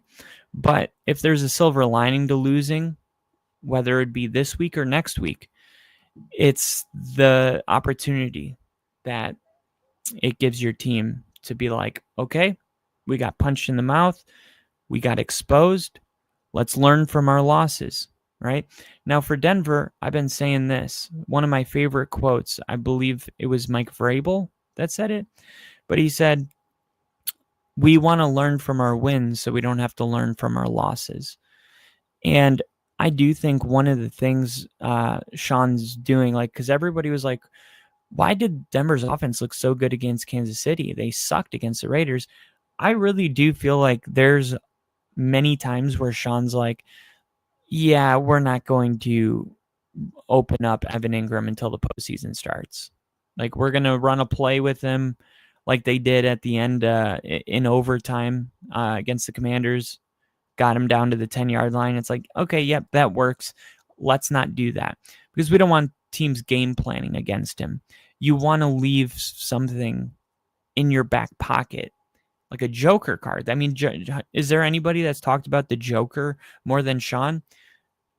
I mean, think about it. He's talked about that Joker more than anybody.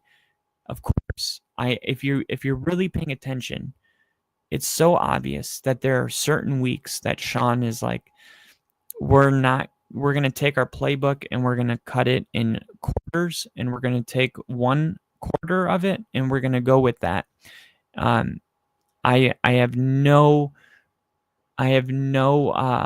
intention on disclosing these plays to future opponents.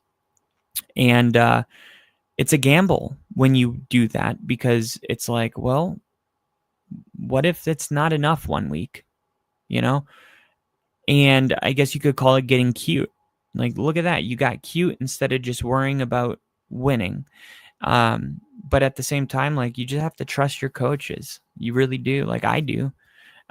So I think that's why they look a little inconsistent. And then they played the Chiefs, and it's like, where did that offense come from? Well, that was a very necessary game. That was like a playoff game. And I felt like Sean used the entire playbook and he held nothing back. And it was like that against the Eagles, and it was like that in the fourth quarter against the Giants. But like, here's another game against the Raiders this week, our last game against the Raiders. I'm not sure, like, if we're going to win by, I don't even know if we're going to win. There's a part of me that feels like Sean is going to do what he did last time we played the Raiders. And I don't know if he's going to get caught with his pants down one of these weeks. And but this is the gamble he takes, so that when the postseason starts, he can have, hey, we didn't see that on film. Hey, where did that come from? Since when does Evan Ingram catch screen passes? Like, that is the risk you take.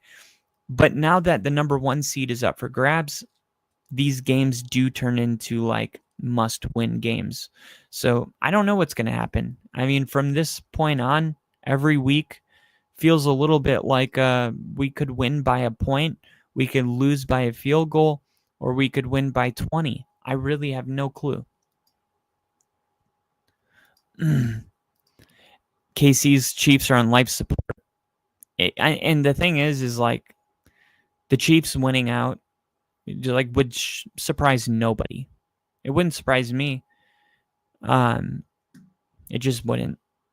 And I did make the thing, I said this earlier, I don't remember another time in my life where there's going to be so many 10-win teams out of the playoffs, but I really feel like this year it's going to happen. Like, from week 12 on, looking at trends for point differential, injuries, strength of schedule, and road versus home. If you're going to be on the road in the playoffs, if you have a defense, it's like where you're taking it home. It's on us, like Denver did, or like the defensive line or the Giants or Ohio last year.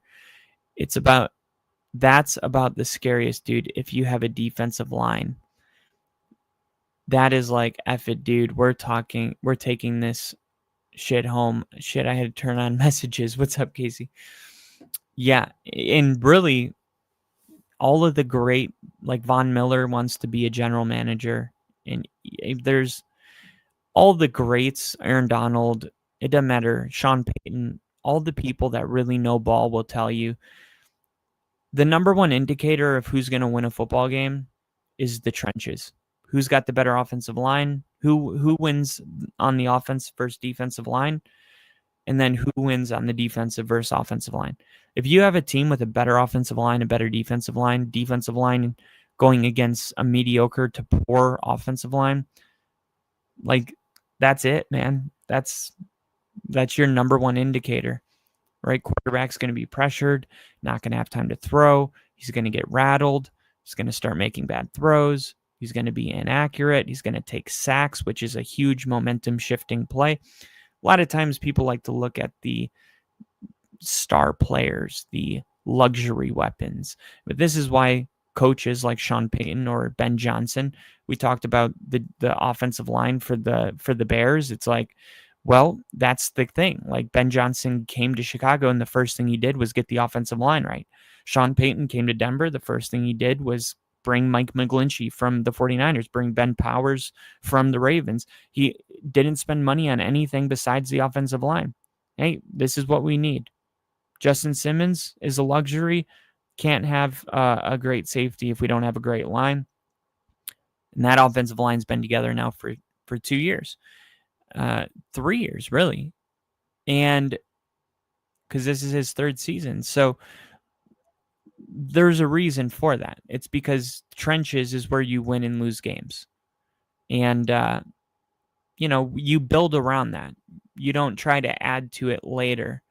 And that's what Ben Johnson understood about Chicago. Like, why do they have all these playmakers and they suck? Oh, easy. Their offensive line is dog shit. There's a reason Caleb Williams took 55 sacks last year. Partly because he held onto the ball too long. The other part is because his offensive line sucks. He can still eat a dick, though, for onside kicking it at the beginning of the second half of us in the Super Bowl. That's hilarious. I never even, in my head, realized like that was against your team. I mean, I know that, but I never thought about Sean Payton and that relationship, for that angle. That's certain things you just don't get over. I'll tell you. I'm still not happy about the Seahawks Super Bowl. But all right, I'm going to go help out with baby duty. Ladies and gentlemen, it was an absolute privilege and honor to be back in the studio. And this is just the beginning. I'm back now. So thank you guys for letting me take, a week and a half, almost 2 weeks to just be with my kid and be with Mary and, just have that time. And I'm not saying I'm going to be back like full throttle.